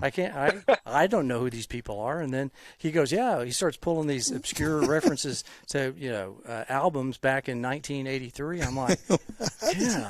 And it's like, okay, man, that's pretty damn good. I mean, he even talked about we were talking about Fast Times at Ridgemont High. Oh, yeah, yesterday over here. Right, and he remembers, it was, okay, so Mike, what was his name, Mike? Damone. Mike Damone. The 5-point plan to impress a woman, yeah. And he says you always turn on the, what was it, the backside? Side one of Led Zeppelin 4. Yeah, and that's not side one. It's actually It was Kashmir is the song that went on, and music geeks like me know that was not on Led Zeppelin 4. That was on Physical Graffiti. Right. So was that a mistake, or was that one of those kind of things? I bet they wrote it in to make the kid look like a moron. Yeah, because he was a putz. Mike Damone's character. That guy played a perfect character. Also, on the other hand, maybe they're making fun of Mike Damone because he's like, okay, when it comes down to making out. Yeah. Side one, Led Zeppelin 4, which is Black Dog. Right. So is that really a romantic song? No. Black Dog? Yeah, see, he remembers that. See, that's the kind of stuff I'm like. He just goes like this. Music, movie. He pulls it out, as my wife and everybody in my family would say, if he could only use that geek brain for good and not frivolity and trivia. Right. He can make some money off of this. You can make some serious money off this. Maybe you should go on Jeopardy or name that tune. All right, little known fact. Name that tune. I actually did go on Jeopardy once. Did you really? I never made it. It was college Jeopardy. Okay. I won the Southeast Regional. Okay. And was about to go to the next level, which I presume is a national something, but it conflicted with conference and finals in tennis in early May. And then right after that, finals. So it didn't work to be an athlete and a geek trying to be on Jeopardy. So I never picked it back up, and maybe I will one day if I... You could have met Alex Trebek. I could have been a contender. And this was back when his mustache was black. Yes. This is the 80s. Right, yes. Yeah. He was big time. I mean, Alex Trebek, he was the consummate game show host. I mean, that guy... he had the sort of a Tom Selleck look, but he never got credit for looking that great. But he had that look. He had a strong presence. Tall, handsome, well-dressed, black mustache, yeah. He always acted like he knew the answers, too. It's like, God, how does he know that? But I'm sure he had... How about, I hate to make fun of him because I love him and he's deceased and all that, but sometimes when somebody would get something wrong, he did act like he's I'm sorry. Like he just knew it. Right. And it's such a hard game. Right. I mean, that's the hardest, I think. What is Mandarin Chinese? I'm sorry. It's not Cantonese. Sorry. Yeah, it's like, how did he know that? It was like, right? Outer Mongolia. We were looking for outer Mongolia. I'm so sorry. Yes, Genghis Khan was not the answer, but his brother, Jimmy King. Jimmy King. Jimmy Kahn. Everybody knows a Jimmy Kahn. Yeah. Right, that's Jimmy Kahn. James Caan. He was in The Godfather. That's right. He played Santina. Different spelling. Sorry, different spelling. Right, but no, just wonderful guests that we've had on. 99 of them, and tonight we're just kind of reminiscing right now, spitballing with Darian D. Mac McBrayer and Dave the Brain from back of the house, who are on the soundboards making us sound and look like real people, not Memorex. Right, that's them. See, I did that all by myself. Yes, you didn't need the script. No, I've read it 100 times. You've done it at least 100 times. 100 times. I really wanted to get Jimmy Campbell on, the man behind the music, because I've said his name 1,000 times and never met the guy. All right, sometimes on a podcast you get a little revelation, and this is so funny. Jimmy's really, really real name, and I'll never forget this because we were in the same fraternity. You got to know everybody's middle name and everything. His middle name is actually not Scott. Craig has misheard James Frank Campbell, but because it's such a tennis name that we think of Jimmy Connors. Jimmy Campbell, Jimmy Connors. Right. James Scott Connors, James Scott Campbell. So I love that he has done that. So I remember once Jimmy listened to the show, and I was like, hey, so are you cool with Craig mispronouncing your name James Frank? Because I'm not going to correct him on the air. And Jimmy's like, are you kidding, dude? I love that. I think that's fantastic. JSC. And he's kind of like me. He was more of a McEnroe person than a Jimmy Connors person, even though his name was Jimmy, or is Jimmy. So he kind of goes by Jim Campbell, but he gets a little blush. Yeah. He gets a little proud every time he hears Craig say James Scott Campbell. James Scott Connors, James Scott Campbell. Exactly. It's a quintessential tennis name. Did I hear? I didn't hear Frank. Oh my God. I'm sad that I've told you right now. Do not correct that. Keep rolling. He loves it. Hey, okay. So he can be instead of a trinomial, he can be a quadnomial, right? 4. Quadnomial. There you go. James Frank Scott Campbell. Here we go. That's funny. I had no idea. I love it. And, it's sometimes the mark of a good podcast is, of course, a great research department, Craig Bell, but sometimes it's sort of like a Chinese restaurant. The food is amazing. They do everything right, like Buc-ee's, clean restrooms and all, but there's a couple misspellings on the menu. You know it's good. Right. You know that food is the priority. Right. Yeah. So I'm glad you mess up one guy's name one time. I've done it 100 times. I love it. Hey, speaking of Savant, Craig mentioned how I will pull a movie or a music reference out of here and there.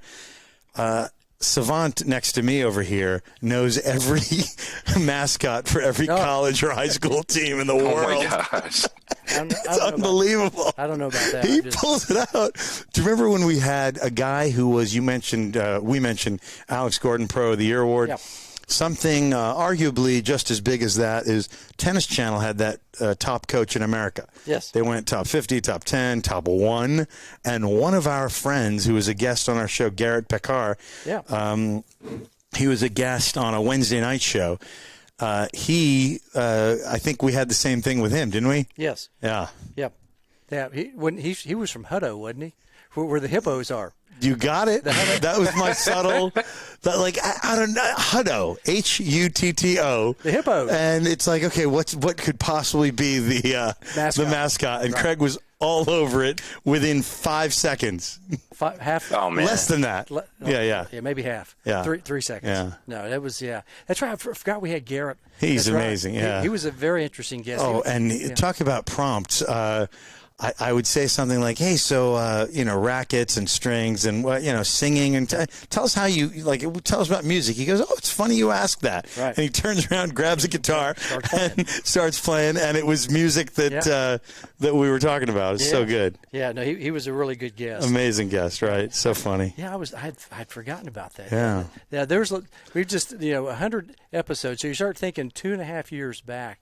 And, we've come a long way. We used to go 5 sets. That was 3 hours, man. Yeah, and then that was crazy. One of them was "What's Your Game, Mr. Chabria?" That's right. What's your game? That was a James Bond reference. Right. Miscellaneous musings with AJ. What's your game, Mr. What's your game? Yeah.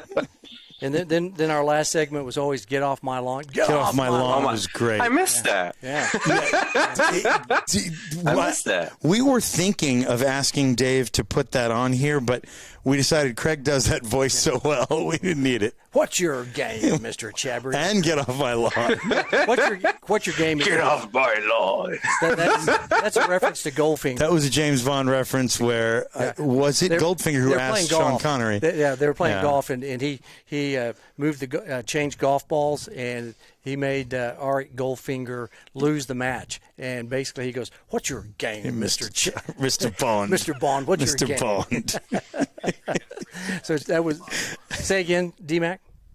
We need to bring that phrase back into popular vocabulary. Get off my lawn, we need to bring back. Get off my lawn. I actually enjoyed... Maybe that's what we'll do on an ending segment. Let's do it. Before we close out, we're going to have to riff on to get off. It's like a nice way of saying, like, these are the things that are bugging me in the world today.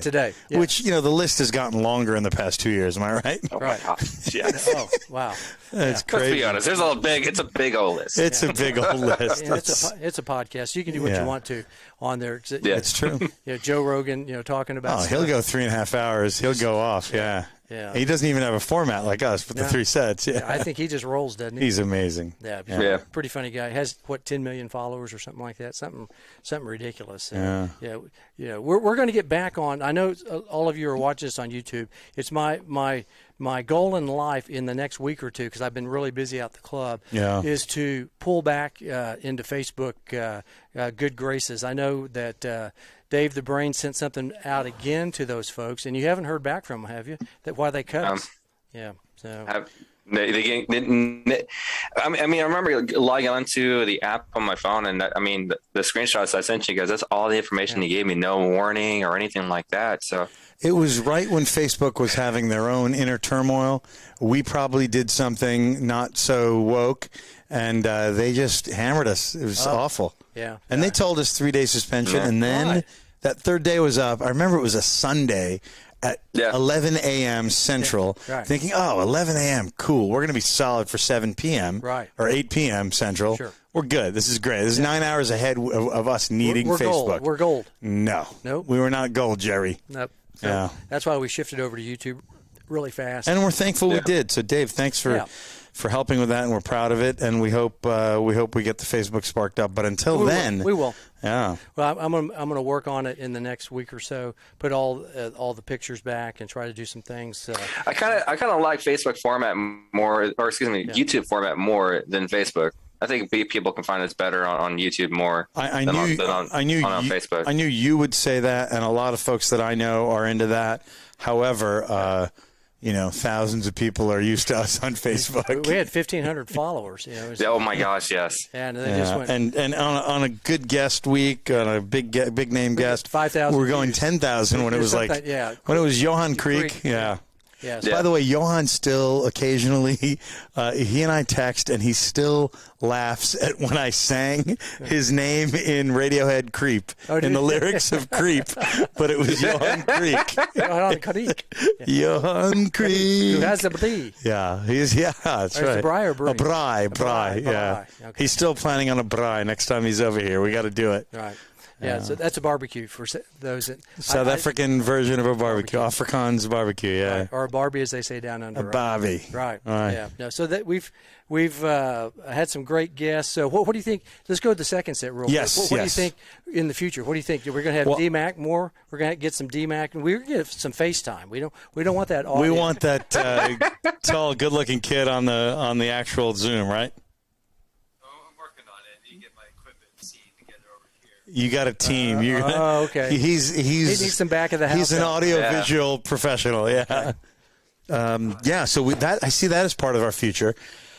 Last time I was at an ITF junior event, the younger brother of Zach Svida was there competing, and the kid got to the semis, and he's only like 13. Zach Svida, you and I commentated, courtside commentary, for a pro event almost exactly a year ago. Is that right?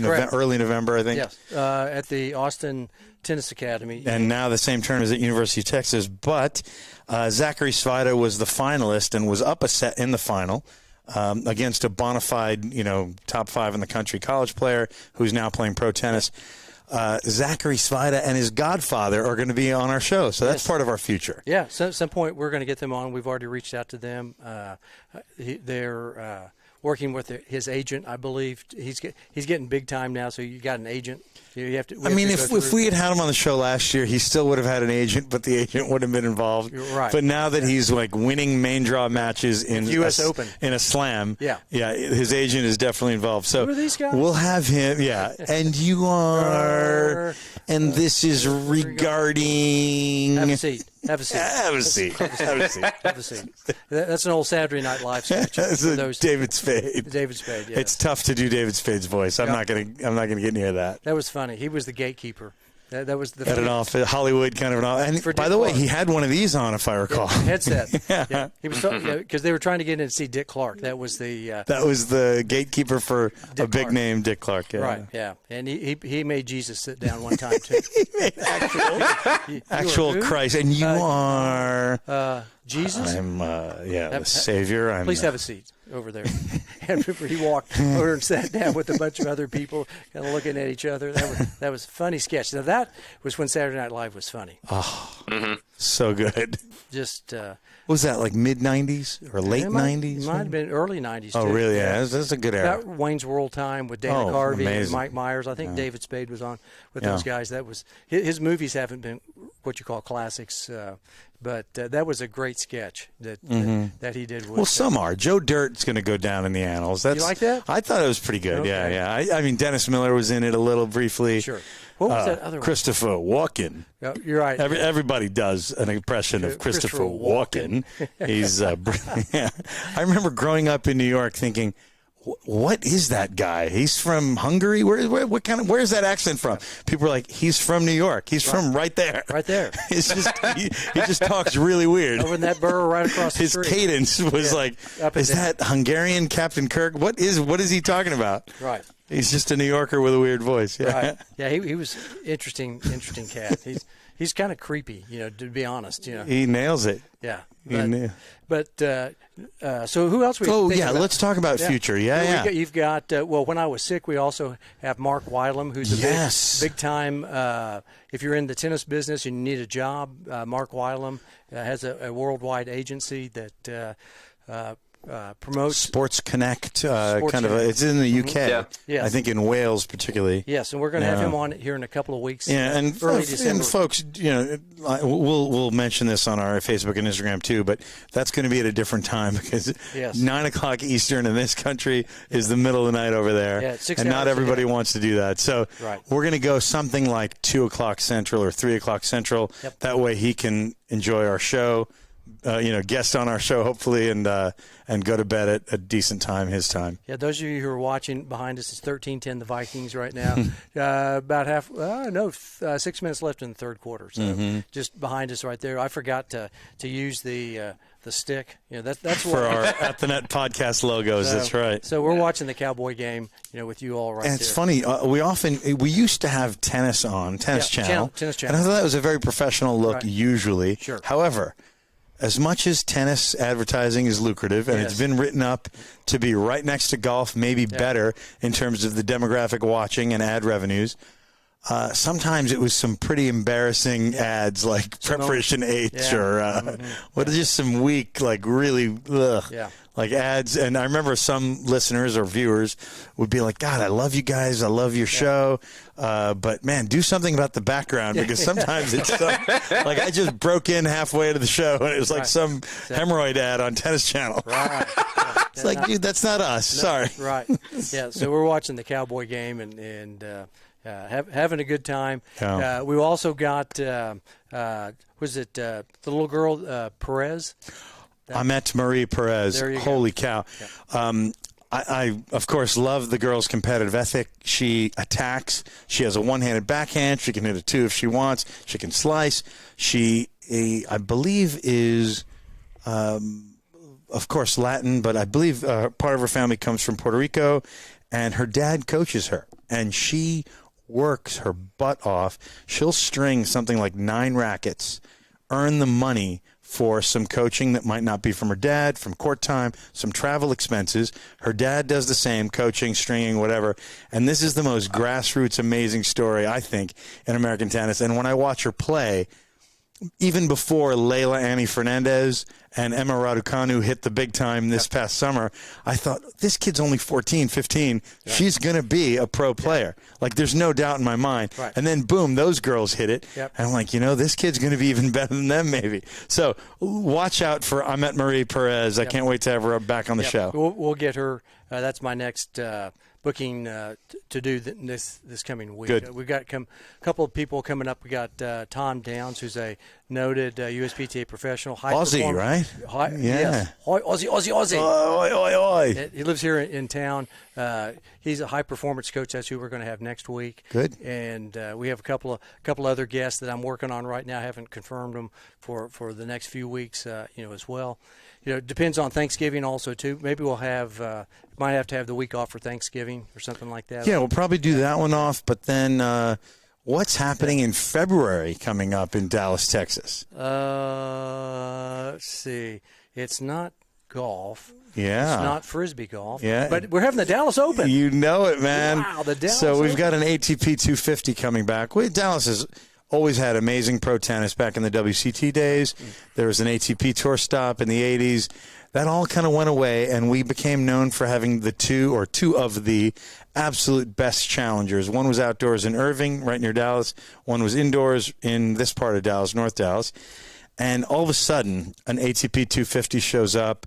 We are, of course, being considered as MCs for it. The Brothers on Tennis are looking to come. Hopefully, I was just texting with those guys they're flying today. In? They're hopefully coming in, and hopefully we can collab. They do really cool interviews with pro players at Citibank, City Taste of Tennis in D.C. and at the U.S. Open, and I believe they did something at Indian Wells. So I want to try to put something together like that in the Dallas Open, February 6th through 13th. I believe it's Bryce's birthday right in that week. Happens to be my birthday that week, too. So watch out for a little bit of a party that weekend. We'll have a good time with it. That'd be fun to go to like a coffee shop and coffee. Have, we'll talk. Yeah. Or maybe we ride in your Porsche outside. Tennis pro. Top down everything. Yeah, top down. Go around February. Yeah. Might be cold, but it's okay. That's right. As long as it's not raining, we'll go top down. I'll hold the camera, the gimbal, like that. I like it. Let AJ just drive. I'll drive. Yeah, chat, you can. Yeah. So how'd you get into tennis? So you can use your Rafa voice. I'll do the first. Well, how'd you get into tennis? He's that high voice. That's funny. I'm thinking someone else has joined the meeting with all these voices. That's right. That's funny. Or maybe Nick Kyrgios. Maybe Nick Kyrgios that'd be funny. To have Nick Kyrgios interview everybody, right? Mate, you call yourself a driver. The moment the camera comes on, AJ's shifting and stalling, mate. He's grinding gears. You not know where the reverse is, mate. Yeah. Piss off. Next question, AJ. Terrible driver. Bloody Porsche. I can't even fit in the guy's car. Right. That's why you have to take the top off. It's true, actually. 6'3" people fit in my car fine, but you better have the top down for guys like Nick. Right. Because he's was he 6'4"? He's got to be 6'4", yeah. If he slouches, I think he's maybe 6'3", but and I'm sure he does slouch. But when he's like this, dude's big. When he's back with his shoulders back. Well, proper posture, that kid's a big boy, Yeah, so we've and he is famous for coming to Dallas. He's been here a few times. Oh, yeah. He always seems to, make an appearance and sign a lot of autographs. He was at the Challenger at T-Bar. Wasn't he wearing a Dirk jersey? I think he wore a Mavs jersey, Dirk, yeah. He played doubles and lost 7-6 in the third to the top seeds. Yep. And I believe his partner was a local, Mitch Kruger, right? Right, yeah. Yeah. Yeah, they played down there. That was fun to watch them play, because I know that AJ he's talked to Dirk about being possibly on the podcast. That's right. Mark Knowles is amazing broadcaster and number one in the world in doubles for a while. Yeah, that's right. Yeah, we've got Marty Turco. Speaking of anything with a net, Stanley Cup winning goalkeeper. Sure. So he's on our list of possible get him on the show. Yeah, I've got about 3 Post-it notes full of names that we've got coming up here for our next 100 episodes, right? Love it. Oh, we've got a lot. Just think that, and unfortunately, I got sick, or we would have had number 100. I wanted to reflect a little bit on that. How, of course, difficult it was to not just for the show, but for us as friends to not be able to hang out with him for about 3-4 weeks. About 4 weeks. It was about 4 weeks, and then another 4 weeks not to be able to do the show, right? Because talking. breathing. I was coughing a lot. Occasionally, if I make him laugh, he goes into a coughing jag. That was rough to see, And sometimes it was like, it's allergies, it's nothing. And then at one point, it was like, Craig's going to go to a doctor and let's get this rocked. Let's get this thing fixed. It finally stopped and had pneumonia. I still have some battle scars to show that literal scars. Yeah, like this big. Oh yeah, they're.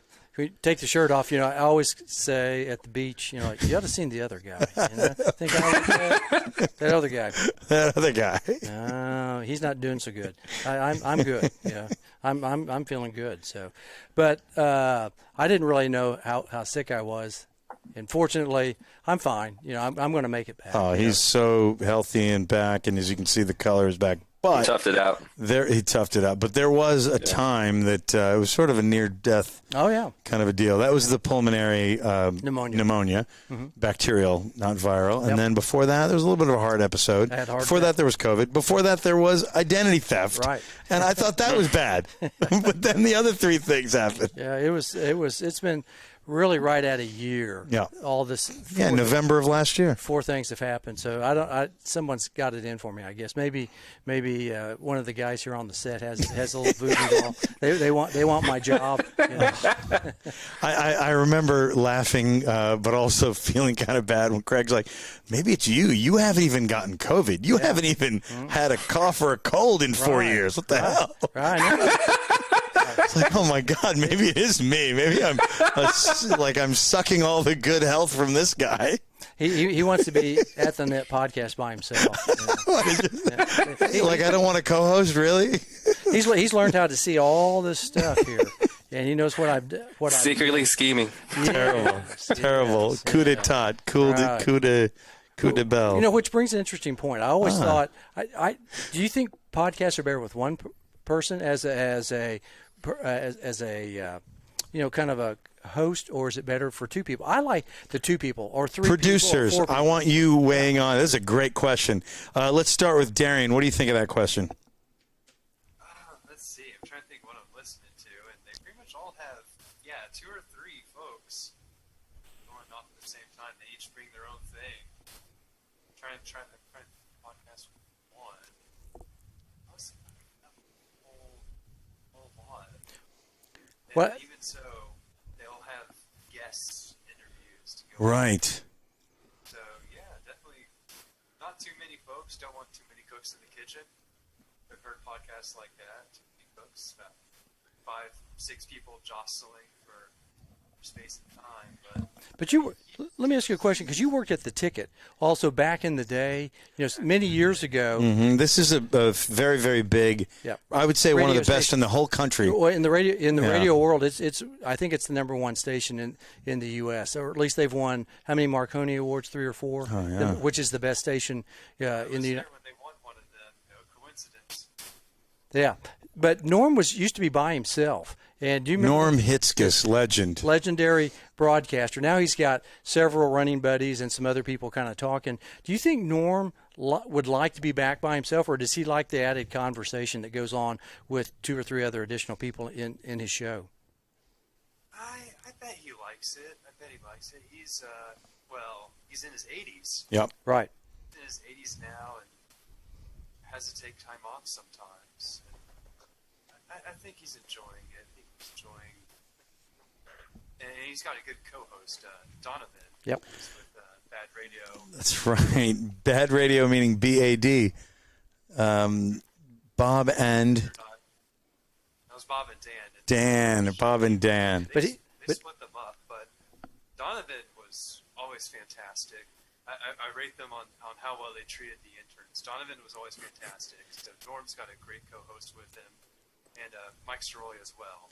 It's funny. We did a golf event that was a tennis charity event on a golf course, and who were we right behind in the cart was Mike Soroy and Donovan. Yes, lovely guys. Yeah, and Donovan's kind of a decent golfer. Yeah. But he was the guy that he was kind of their lead-in guy for Bad Radio for he was kind of their yuck monkey, I guess. That would I remember him introducing Bob and Dan, I believe, didn't he? D-Mac? Yuck monkey. I'm not too sure what they ever introduced them. He those duties, but I always thought he did. I thought he was the guy. Three in the room together with well, I was the last Tom intern. I was the last Tom Gribble intern, and Jake, and they were awesome, and it was fun to be there. That's my real that and naming at the net. 2 claims to fame. That's all I got. The ticket and at the net. Right. Congrats, buddy. Yep. Dave the Brain, tell us what your perspective is on the same question. Podcasts that you listen to that aren't this one, and do you like the one host format or the multiple? I think it really depends on the subject of the podcast and the content they produce. I mean, there's one that I listen to that it's strictly reading posts from a forum, Reddit. All he does is just read stories from Reddit. And then there are other people where they're kind of monologuing on what they think about different points of view, and it's just them by themselves. I think that the best conversations come from 2 or even more people in a conversation. Interviews are just fine. Yeah. One-on-one interviews are just fine, but I think when you add like 3 or more to that conversation and stuff like that, and it's just a bunch of dudes coming together, having a great conversation, talking about life and tennis and stuff like that, especially like what we do. Yeah. I think that's a really, really great thing, and it's more and more enjoyable. And I think that people who like what we do, like we do it live, and we try to bring in the crowd in, and we try to like, hey, if you got a question, put it in the chat, and we'll ask it ask our guests and stuff like that. I think interactions like that, having it live, are really, really fun. So, to say the least, I think that having more people, it definitely makes an interesting podcast. Good stuff. So kind of like the podcast parlay, where we brought in 4 people, or maybe even like, I think we had 5 or 6 with the USPTA. Yeah, including us, it was 7. Yeah, 6 plus us, right? So we might be doing more of those kind of things. We'll do it. Yeah, I think that was kind of fun, where we did those a couple of times. Maybe here in the next month or so, we'll get some other guests as well, maybe 4 or 5 guests. We had Phil Farmer and his wife. Well, I was just going to say, that was a surprise and a fun one, because we had Hans Hotch, who won an ATP Tour doubles title with John Isner in Mexico this summer. Then about a week and a half later, 2 weeks later, he won something in Europe. While he was on the show, we surprised him with his coach on here. Then a couple of weeks later, we had Phil and his wife on the show. That kind of stuff I'd like to do more of, because Hans was shocked and laughing his butt off when his coach shows up, and we throw a headset on him, and there he is, right? That was so funny. Oh, no, actually, that was the plan, but we got him from his car. That's what it was. Yeah, he was driving on 635. Yeah, right over here. From the airport. Yeah. And I think he was flying in from something with another tour player. Yes. Wow. That was funny. Yeah, that was really interesting, because technology is amazing. Yeah. I think, because D-Mac's not here. He's here in the Dallas area. David is in Maryland, and we're standing right here at Bent Tree. But we're all being able to talk like we're amazing, like we're here. And it was interesting that Philip was holding a phone basically, and they were driving down LBJ after getting off a plane. Yeah, a lot of times we're like, hey, good lighting, please. Yep. Hopefully you have good Wi-Fi. They had neither of those, and it worked. Right. Yeah, I was like, crazy. I can only imagine like the occasional stray light, strobing cars. Oh my gosh. I'm usually like, try not to have a dog, even though I have a dog at our house when we do the Wednesday night shows. Sure. But I'm like, quiet room, good lighting, good Wi-Fi, please. Try not to have a lot of animals around. And that was just anything but it was so funny. It's organic and good. Yeah, it's interesting how that all technology, maybe even 5 years ago, we couldn't have done something like this. I don't think, could we have, D-Mac? Could we have done something like this 5 years ago? Yeah, we could have. I think we could have. Maybe not as complicated as we're doing it now, but we definitely could have. 10 years ago? More accessible. 10 years ago, it's probably not. Mm-hmm. Yeah, 10 years ago, without super professional production setup. Yeah. Interesting. So with basically this, within the last decade, this wouldn't have happened, but within the last 5 years, possibly. But now, it's fairly easy, routine, getting easy? Yeah, I mean, when we started out with Tex-Mex, we were streaming on what was that one website? I can't remember. We were streaming onto like a website and it was totally new to the concept. Yep. Everybody was just like trying to get on board with it, and then we were doing it for a while, and then like maybe 1 or 2 years later, Facebook started doing it, YouTube started doing it, and then it just that development just kept going and going and going, and then now we have all of this. Now we have we got Zoom conference calls and stuff like that. Yeah, those on Ustream. Ustream. The outlet was Ustream. I remember I had to pay for it as a monthly subscription deal, and then when Facebook did it for free, I was like, hey, let's cut that. It wasn't that expensive, but still. Say again, D-Mac? You think Ustream's still around? Think they got their lunch ate? That's a great question. I'll look that up. I have to have the research department look that up. But I would imagine that they're not in that same form that they used to be. I mean, they were definitely an early forerunner for YouTube, and maybe their platform was sold to one of those companies where they could, integrate into, a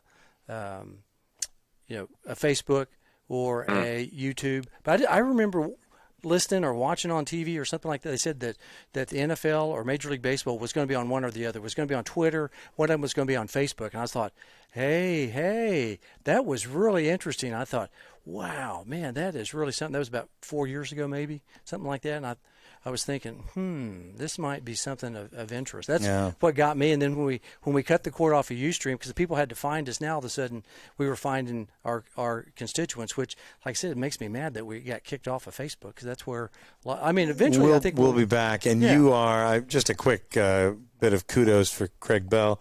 He does such good sharing on the digital media on Facebook, so I'm excited to have that back, because that'll get back to where a lot of our fan base, our audience, does live. I got in trouble a few times. I got my hand slapped for sharing I joined every tennis group I could there for a while. I knew who not to share our stuff into, but I think sometimes we never have paid for a viewer. No, we don't do any boosting of posts. We don't do. We don't want. It's just totally organic. And if you like us, I love that you do. Hit the share button and let's keep growing organically. So we've really enjoyed that. Yep. Speaking of organically, I want to naturally go into the third set, shall we? Yeah, let's go. Yeah, we've talked about the past. We've talked about the future. Yep. Let's just sort of let the hair down and chill and grill each other a little bit with a lot of the questions that we ask our guests. Sometimes they ask us. Sometimes you and I have asked each other those first couple episodes and the occasional Wednesday night. But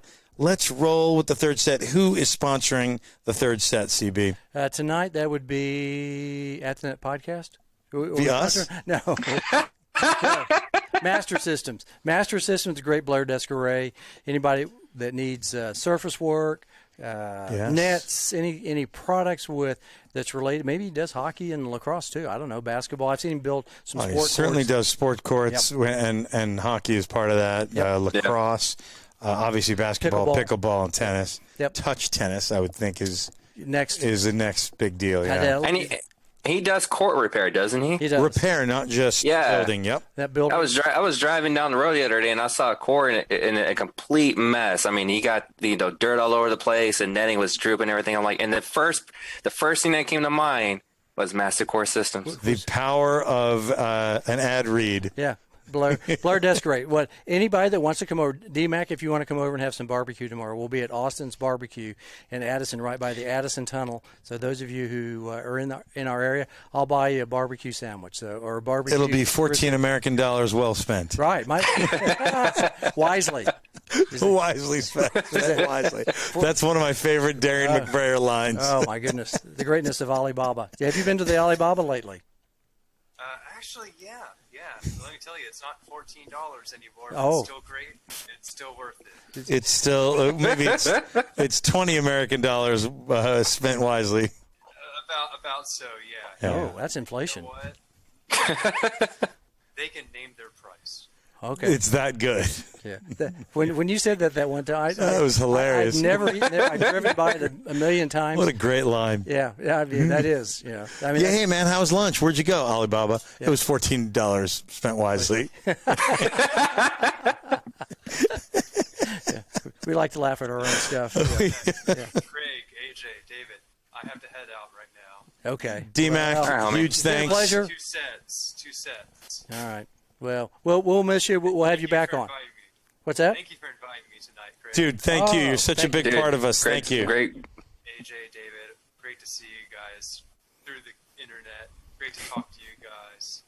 Well, next time we're going to get to see you. Congrats on 100. Congrats on 100. Yes, thank you. Thanks, buddy. Thanks for kicking us off. Next time you got to be video, not audio. That's right. Even I know how to do video. You taught me how to do videos. Literal audio-visual guy. Right. D-Mac, have a good night, bro. Thank you.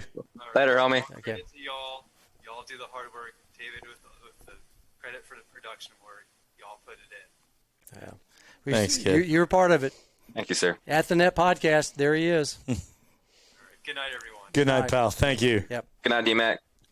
Yeah, no, it was, like I said, I just remember we were talking, and we were trying to figure out what the name of the podcast. We were upstairs, I think, here at Ben. Yeah, right upstairs. We were upstairs. We were sitting there kind of. We were scoping our studio and what the sound was going to be like and where the computer would go and do we wheel this or whatever, yeah. And then he goes, what about At the Net? We were like, At the Net. What a great name. I mean, there's got to be people out there now that would love to have that name. Yeah. We've already got that name.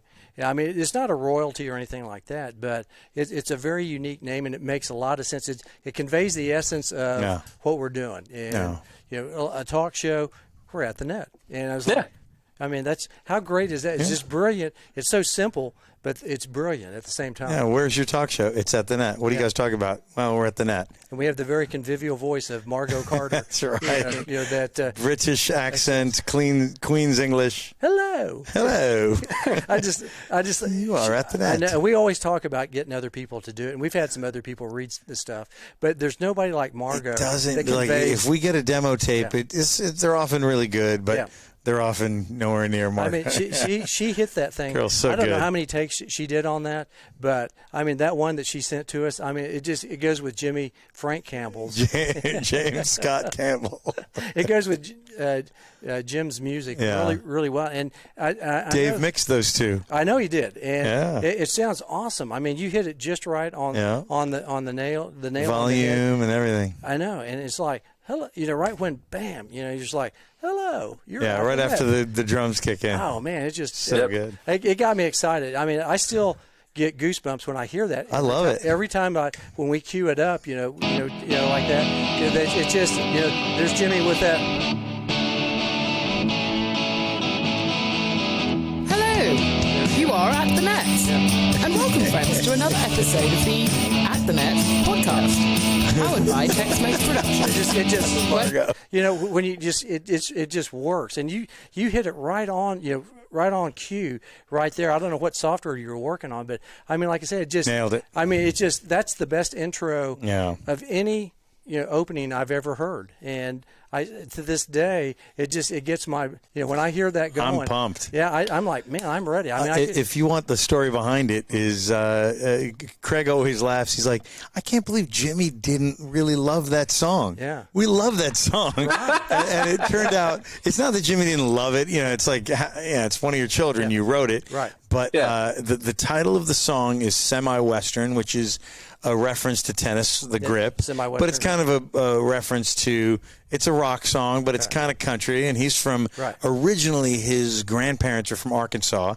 so like when he goes to visit folks, it's kind of near Texas, and it's, he lives in Georgia. He was not in a rock band when we were in college. He was on the tennis team with me, but he was always a great singer, always had that what's that, it factor. Yeah. I mean, obviously nobody has the Jim Morrison, Mick Jagger level, but he was in there, at least in my circle of friends. And I learned about 3-4 chords, and I would occasionally play guitar, and he would sing at parties, and it just grew and grew and grew. The legend grew. And then when he sent me that demo tape, I was like, dude, man. Of course, I skipped 25 years where he was in a band. They toured in the South. They toured in the UK. I mean, it was a legit rock star, this guy. He comes back, and I'm like, I had no idea. He sends me this demo. He's like, hey, I'm a fan of the show. You know, if you want a couple songs, I was like, here's what we're looking for. Yep. Here's what we'd like. We have electronic. We have royalty-free. We have a hip-hop track. But hook us up. See what you got. He sent me 4 or 5 things. He's like, and I'm going to send you this one. I don't know what to do with this one. Right. It's just a riff. It's called, I'm going to call it semi-Western, especially if you guys use it. It's like, dude, I had no idea you could play drums like that. Right. He confided in me. He's like, it's just a drum machine. Really? That's all it is. He just put it together, huh? Drum machine, and he tuned it, and I wanted more tribal drums like the Stones or the Cult would use, more of the bongo or tabla vibe, and he did it, and that's the brief story of Semi-Western. That's awesome. Yeah. I enjoy it. Thanks. That's great. You know, when you just sit there, I mean, he actually plays this. He plays it. He plays it. And, I mean, easy for me to say. I know most of his influences in music. I mean, there's clearly 3 Rolling Stones songs in that song. Right. I mean, it's the music is, it flows through what he's doing and all the music that he loved. So how many tracks are on that, probably, in order to get that Great down? question. Great question. I would think it's more than 4, but it might be as little as 4 because I know he happens to have a 4-track recorder. Yeah. I mean, and he just kind of does it go on? Does it keep going, or does it kind of slow down at that? I think that particular song goes out for like more than a minute and 30 seconds. I have a I have a version that's 3 something. Well, our exit I think that's the version I have too. Our exit one's longer. Right. Yeah.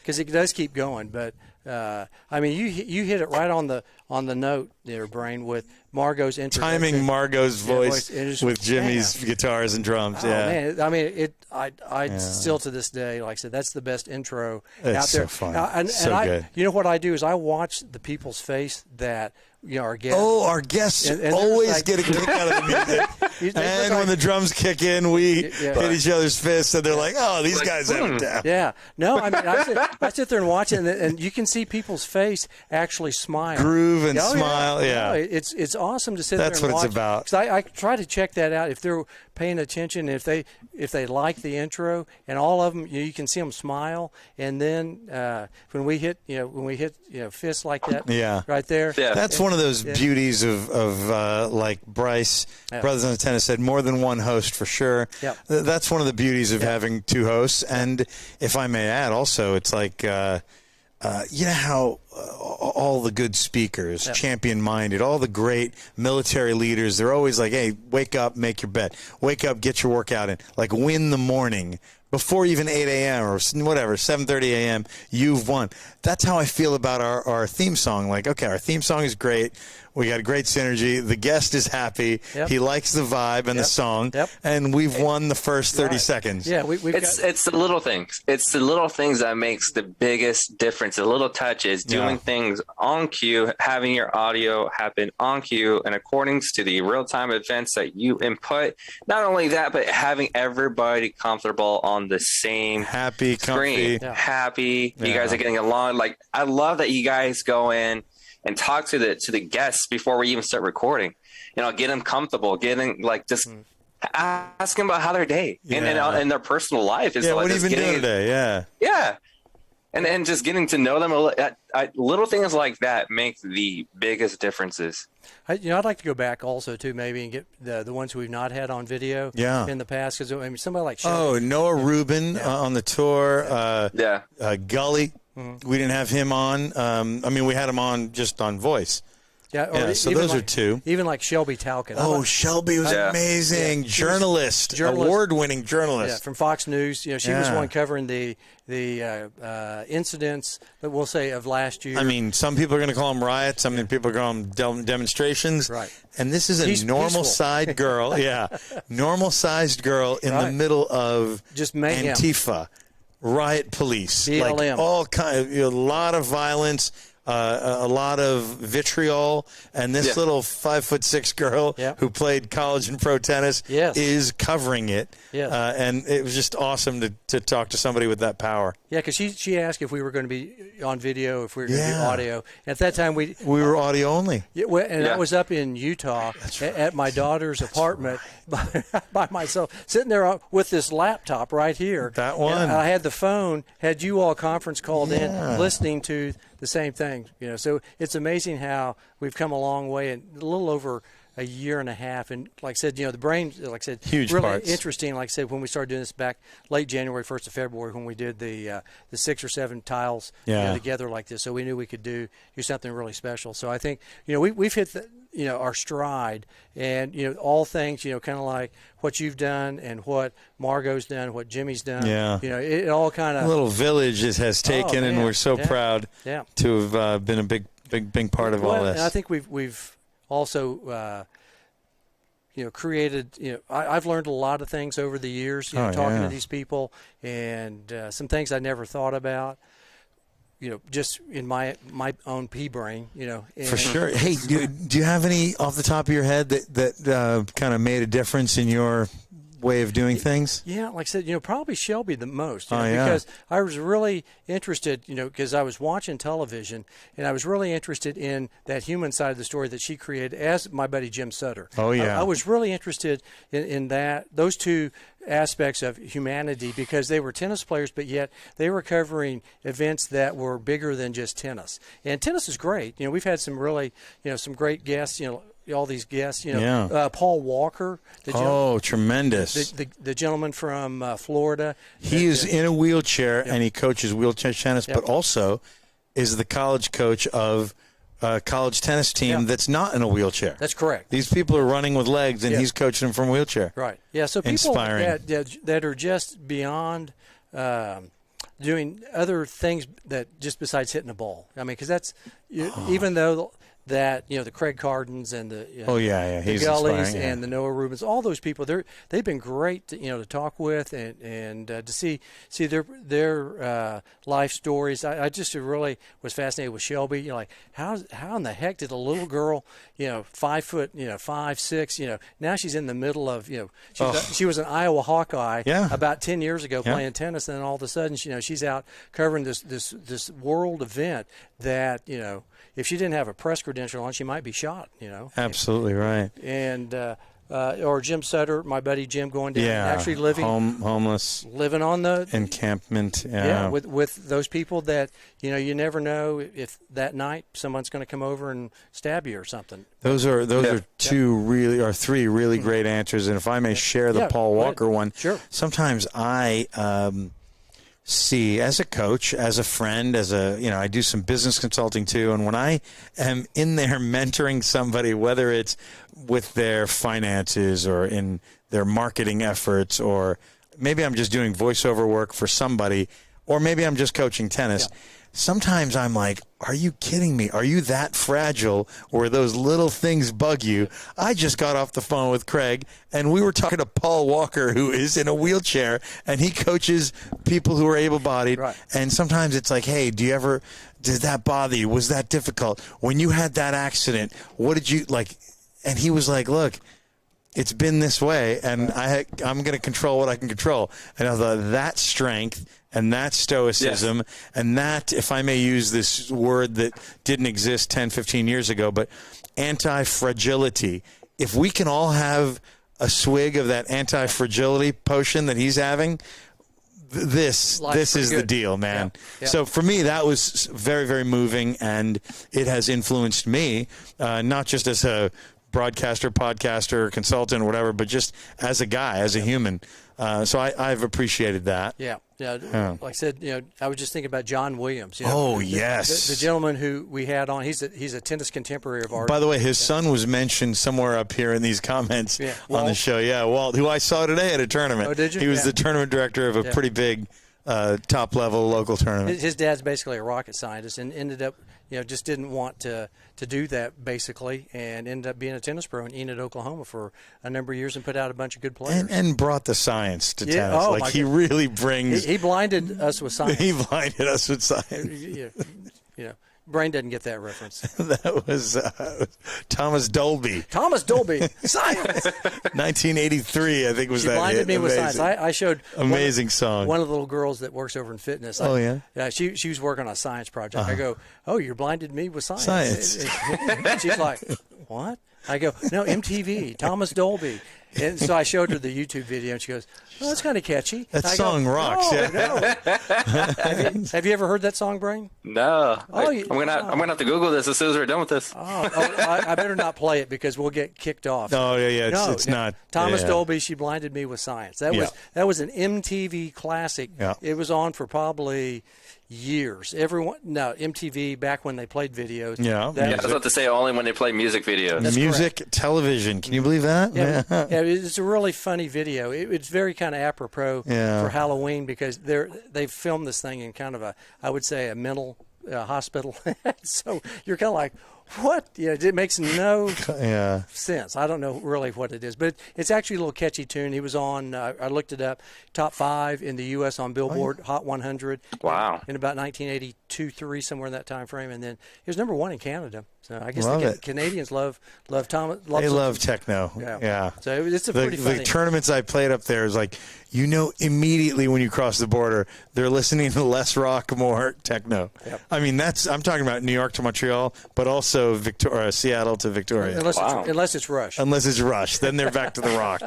Unless it's the great Geddy Lee. That's right. Yeah. Amazing. Yeah. But no, it's we've had some great guests, some interesting people. Like I said, those 3 kind of stuck out, in my mind, what this podcast has meant. Like I said, all the other ones are great too. Of course. Yeah. I mean, we're leaving so many out, but I feel like we've done a nice job of kind of recapping and experiencing and reliving some of those moments. It's been really cool. I mean, it's fun to talk to Eric Carita, one of my. Love that guy. When I met him several years ago, I go, hey, he's in that Nick Bollettieri book. He's in the Eric, book. That's Eric. He's all over that book. Oh yeah. And I was like, wow, that guy, he's just a regular guy. Yeah, he's one of us. He's Yeah, so all these people who we've talked with are just nice, regular people. For the most part. I just, when you think about, a podcast, I mean, we're putting ourselves out there. We are. It's embarrassing sometimes. Because nobody has to do this. I mean, we're not making any great money at this. I mean, you're not, but I am. Oh, but you are? Yeah, we'll keep that. Yeah. Okay. Yeah. But, didn't know that, but I guess that's it for AJ. So he's off. Brain, you want to be on episode 101 with me? You're that. Sure. Since you put up the advertisement for whatever we use. Master System?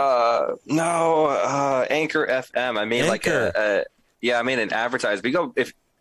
We use. If you need a podcast, if you want to do just podcasting stuff, Adobe Spark can help you with all the graphics. That's how I got our logo with the tennis speak bubble and everything. Anchor FM does everything you need, everything you possibly need, it puts it all on all platforms. You don't have to go in and log in and everything. It automatically does it for you. We generated $17 so far. 17.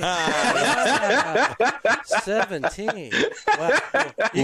Which underscores go buy our merch, hit the share button. You know what to do. We can buy 2 number 1 combos of Whataburger for that. There you go. No, we do it because we enjoy it. We've done. Maybe 3 bottles of the good stuff. Right. There you go. Right. We got another bottle over there. I didn't. We do. You're very generous. Martinelli's is great. The sparkling cider, that's my favorite. That's what this is. Is that the 3rd ad read of the night? Master Systems. We're not getting anything. Anchor FM and Martinelli's sparkling cider. Yeah, we're not getting anything for that, but Martinelli's is really good. Yeah. Over the years, had that. It goes straight to my head. Yeah. Stuff is strong. The little bubbles that they get. Yeah, you. very strong. Right. So third set, what are we going to talk about in the third set? I feel like we've done some very personal sort of third set stuff, but CB, sometimes a guest will turn around on us. But let me ask you this. This is, I guess you could call this a pop culture question. Okay. What was your first paid gig? Oh, my first paid gig. I remember that. I was not a lawn kid. I was not a paper boy because my dad said, I'm not going to get up at 3 in the morning while you throw papers, that kind of deal. So I did work in the back of the receiving and shipping department at my parents' where they worked at a clothing store in Oklahoma City. So I was 13 years old and checked merchandise in for probably 5 stores. There were 2 kids stores and 3 women's stores. And so I took the things in, hung them up basically. We pressed them, steamed them, and that kind of stuff. Put tags and shot them. And was it Garanimals or some high end stuff, or what was it like? Don Moore. It was the little whale. The little whale. I remember it. Yeah. Don Moore. Yeah, clothing. It was at Tammy Lynn Youth Fashions in Oklahoma City. Their claim to fame was they had a little monkey inside the kids' play area. It was Bongo, and then what was the other one? Bongo, King Kong, and Bongo. Chimpanzee or smaller? Just a little gorilla. Those little mini gorillas. Oh yeah. And they had them in a cage, and I felt so bad for them because they didn't have a companion. They just sat there, and then I'd sit there and kind of go, like that. Yeah. My dad fed them, and so I worked at the store. For about a year, checking in merchandise. So that's how I actually kind of learned about the tagging system that we actually inventory running a shop, retail. We do a lot of the same things that we did in Oklahoma City when I was in 7th grade. But then my second job was the most interesting, which what I do right now is I worked at Wood Lake Racket Club when I was 14. Wood Lake Racket Club in Oklahoma City is the Caddyshack of tennis. It is. Yeah, I started out as a yard ape. And I made $1.50 an hour. So I was making $1.40 an hour. I remember this at Tammy Lynn. Yeah. And I told Earl Madison, I said, hey, Mr. Madison. I always called him Mr. Madison. I never called him Earl. And I said, I've got a job over at this tennis club, and I want to, let you know I'm probably going to have to, resign. I'm going to make $1.50 an hour instead of $1.40. So 10 cents an hour. Yeah. He looked at me. He goes, Craig, that's a wise decision. He goes, anytime you can make more money, and I'm sure he was laughing. He was like, go for it, kid. Yeah. This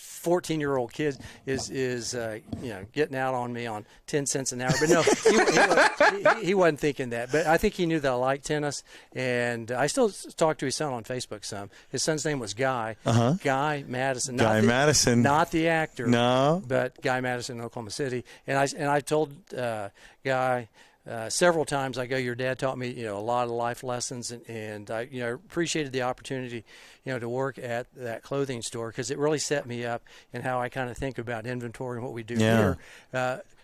To this day, at like shipments come in, check it in, tag it, it's funny. I'm not that much younger than you, but even I am probably like a few viewers, like $1.40 an hour. $1.40. Like when was this? Mid 70s? 1973. Well, they were early 70s. 1973. So I'm only 9 years younger than you, and I think of minimum wage as being $4 or $3.85 or whatever. It was less than half what I made in my first job is what you were making. That was about minimum wage at the time. Crazy. I think I was pretty lucky. My first gig was in Prosper out of this rinky-dink, Prosper, Texas, rinky-dink warehouse. There was like a bounce house inside of it, but they also did like pizza. Yeah. Had the worst infrastructure ever. It wasn't a fun place. It was supposed to be a fun place, not a fun place. But one that I'll mention here as a first gig was I first started doing stagehanding and audio engineering at live events with a company called Events Modern, which is Events Modern, but with an E at the end. I don't know why, but that's actually how Craig and I got introduced. Wow. So, Events Modern. Mm-hmm. So we did a gig with Cross Court Larry. Yep. And Larry was looking for or trying to assist Craig with his camera stuff and thought of me and another coworker of mine that was with the same company and wanted to see if we can come along and, try to look at it. I think that literally when I showed up and when you pulled out everything and you did.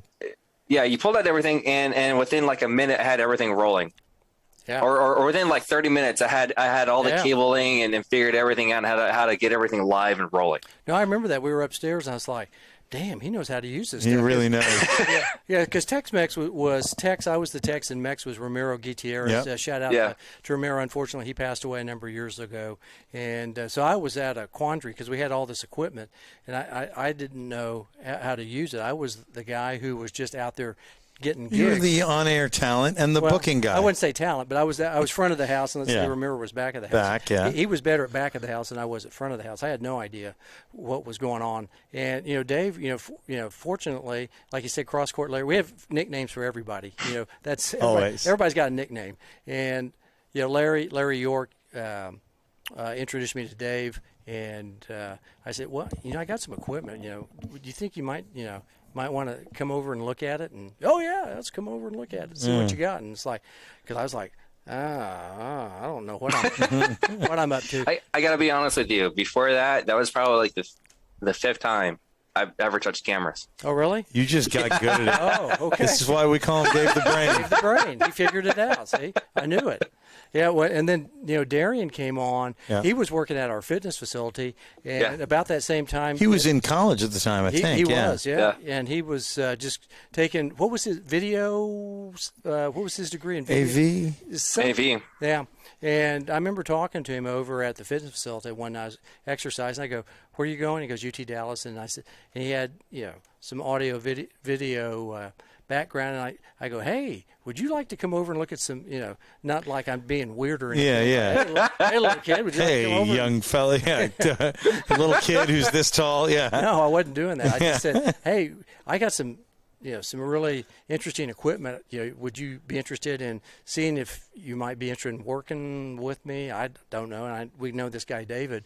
And it wasn't in the back of a windowless van. It was, it was legitimate. No. Right upstairs here at the tennis facility where I had stored all my stuff until a few months ago. In that corner. Yeah. In the corner. But and so those two kind of knew how to work on this stuff and how to make the stuff, sing basically. So where there was something, where there's nothing, then now there's something. That's a good first gig, first and second gig. That's good. Yeah. I mean, I was really impressed. I was like, wow, how'd you guys do that? And so I was sitting there watching, and sure. And then that turns into the burrito. Now I've got all this other stuff. Crazy equipment now. The big burrito. Like I said, that's another nickname for our stuff here. And it's funny, we talk about first gigs. It's remarkable how many of our guests, and we're talking about close to 100 guests, have had a paper route or a lawn or something like you did, something like we all did as a first job. And it's pretty great how many athletes you'd think would say, I never had a job. My job was to play tennis or to go to school. But quite a few of these ridiculously successful tennis players, coaches, managers, business tycoons have had early jobs, and they learn the value of working, learning, and, not really winging it, but you know what I mean? Like learning as you go at 13, 14, 15. Yeah, inquisitive minds. I think we're all made it here. We've got an inquisitive mind, hard workers, still at we're up, still going, even though we're not making millions of dollars at this. We just enjoy. Again, you're not. Okay. Right. Golly, man, I didn't realize I'm going to start charging more. I didn't realize I'm underpaid, and undervalued, I guess. Somehow all the checks come to my mailbox. I don't know how. Okay. My PayPal is huge. My Patreon. Right. I'm sorry I haven't included you on any of that. Okay. Sorry. Yeah. And Brain's getting that $17, man. That's right. Oh, that's all I got. Yeah. You keep that. You keep what you're getting, which is nothing. Yeah. And I'll just be quiet. Yeah. Right. So update on the game here real quick. Minnesota 16, Dallas 13, 2:51 left in the game. So close, so good. Yeah. But it is interesting. All the people who have been on the show. Oh, yeah. Most of them have all had some type of job. They've absolutely. All, when they grew up. Let's flip to the other side of the third set. I want to ask you guys now, if you were in music or entertainment. Let's say you're in a rap group or a rock band or whatever. What would your role be in that outfit? Let's start with Craig. Yeah. Well, I know I'd be the lead singer. Yes. I mean, now, interestingly enough, I'd say, when I was in high school, back in junior high, that wouldn't have been I'd want to be in the back of the house. You were playing horns. You were playing a trumpet. Yeah. But no, you were a very good athlete, obviously, but also a band kid. Yep. Band Craig is killing at Glockenspiel. Yeah. He plays a mean Glockenspiel. That's not easy to do. Yeah. Dave the Brain, you have such a background in punk, metal, hip hop. Where would you be? What would you be doing if you were in the music industry? And you can't say producer because that's kind of what you do. Yeah. That's against the rules. Man, I tried. Okay, so I tried that. I was promoting punk and metal shows in Dallas, Texas. Yeah. I managed a band, done all that, done the side of the business, and it's the reason why I made this transition. It's because I've been there, done that, and I realized that it wasn't for me. So that's why I shied away from that industry. If I wanted to go back, I'd go back as an independent artist, but I'll probably be more anonymous in my own image. I'd rather be very similar format to the Gorillaz. Oh, I was just going to say, like Damon from Gorillaz, where nobody knows it's really not Gorillaz, it's Damon. It's one guy. Yeah. So I actually, I'll stay up nights and I can't stop thinking. But one of the concepts I came up with was producing rap music and a whole bunch of just electronic music, but it's like it's Japanese anime style cartoons. Oh, wow. And all these characters are the ones like singing, and it's just like this group of friends, and then they're the ones that doing the music and stuff. And that's all you see. And that's how I portray the brand and the artist. That's it. You won't ever know that it's just one person. Kind of like Damon does with Gorillaz, where he has names, and a lot of the animation looks. First of all, they are animated, and it looks like it's done in Korea or Japan, right? Yeah. Interesting. That's awesome. There's only one guy for the Gorillaz with a Z at the end, but it's Damon. Oh, produces, writes, everything. Huh. And he came from Blur. He came from I guess you could say Britpop or Britpop would be a good one. Yeah, we would say punk, but I mean they weren't. It's up there. It's up there in that subgenre. Yeah, but I'll still produce one or two songs here and there. I have an acoustic. I used to have two electrics, but I have. Yeah, no, I still have two electrics. I have this old Yamaha one that I'm trying to restore. Oh, cool. I bought a new, they call it the Spanish Texan pickup for Fender. So it's a branded pickup for just a Fender brand guitar. I just have a Fender body, and I just needed to swap it up because what I had was if you know anything about guitars and everything like that, you can tell the difference between a Chinese made and from an American made. And so all I did was I have a Chinese body with an American made pickup. Gotcha. That's what I swapped out, and it sounds way better now.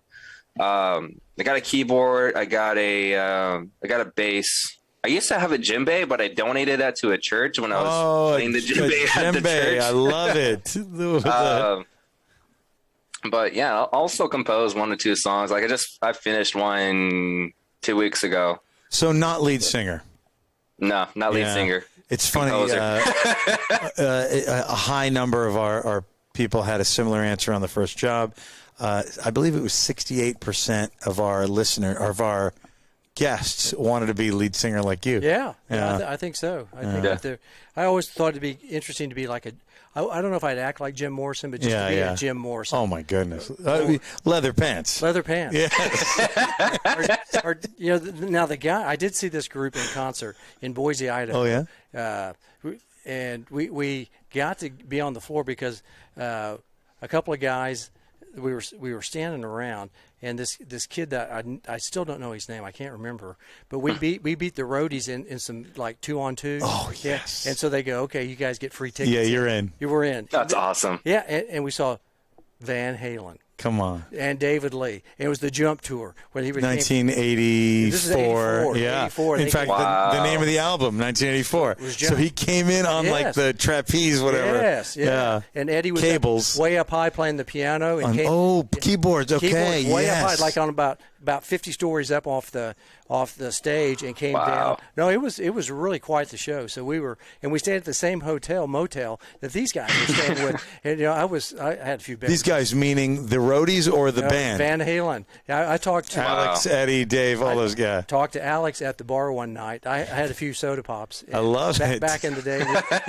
his manager, and I was like, man, these guys are cool. The best. Oh, they are awesome. And nobody talked to David Lee. No. He sat in the restaurant by himself, and I think I went back the next week because I had that was the men's group, and then we went back. I had the women's the next week, and I was talking to the people at the front desk. They go, "Yeah, he was a real idiot." He goes, "Nobody could talk to him." D.L. Roth, really? Yeah. Dave, I thought you were going to say nobody talked to him because he had a line of 40 really beautiful women. I wasn't even thinking that at all. I was thinking like they closed down the restaurant. It's all empty seating. You can't get in there because there's like 2 big buff guys. Security guards was like, no, you can't come in. He wants to be alone. He ate by himself. I remember walking by. I was like, there's like a room in there, and he was all by himself. I saw him in there. I was like, that's crazy. Kind of strange. So I went back and I made friends with the front desk receptionist person, and I was talking to him, and I go, oh yeah, he was a real weirdo. They go, the other guys, real nice, amazing, they sweet. Alex, Eddie, they were great. Michael, what's that? Anthony,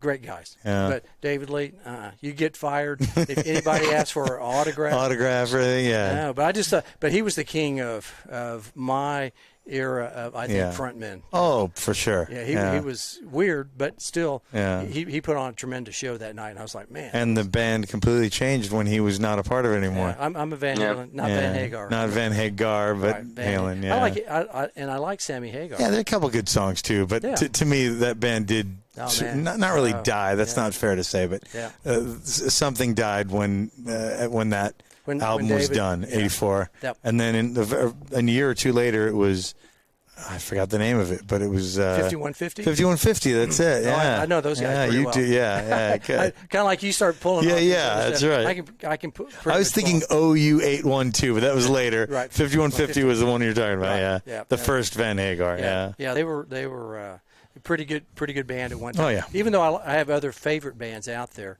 but I think for my if I was going to be the front man, it'd be David Lee. That's the style. Oh man, that guy. I mean, Mick's good. I think also too. I'm trying to think of anybody else who is kind of like that. Because I really like Boston, the group. Great band. Maybe Bono is pretty good with U2. Yeah, he's pretty damn good too. He's a good front man. Yeah. The Cult. Yeah, the Cult. Ian Astbury of the Cult. That's one of my favorite bands ever. Yeah. Freddie Mercury was pretty good with Queen. Queen. I remember watching the movie, and he's standing out there right with his last concert. He was at Wembley, and he was standing out there, and he just looking in the crowd, and he just holding, and the camera's behind him. And you see 200,000 people out there. The energy of that. That is when you have that kind of power, and you get that kind of feeling, and people want to be around what you're putting out.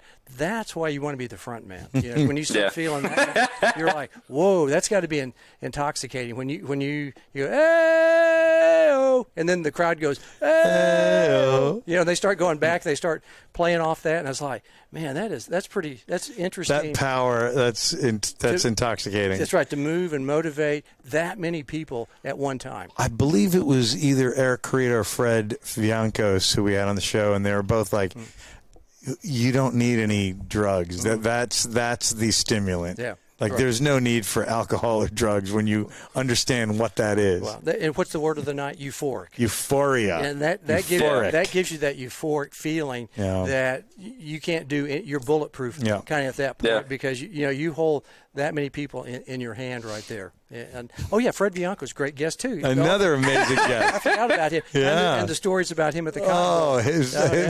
He was he was working and the Bruce Springsteen and the E Street Band, and he was working it as a bouncer, but he got to be front row. Yes. He got to abandon his post a little bit and enjoy one of his favorite bands ever at close range like that. Yeah. It wasn't supposed to leave his post, I don't think. I think he just kind of took off. Yeah.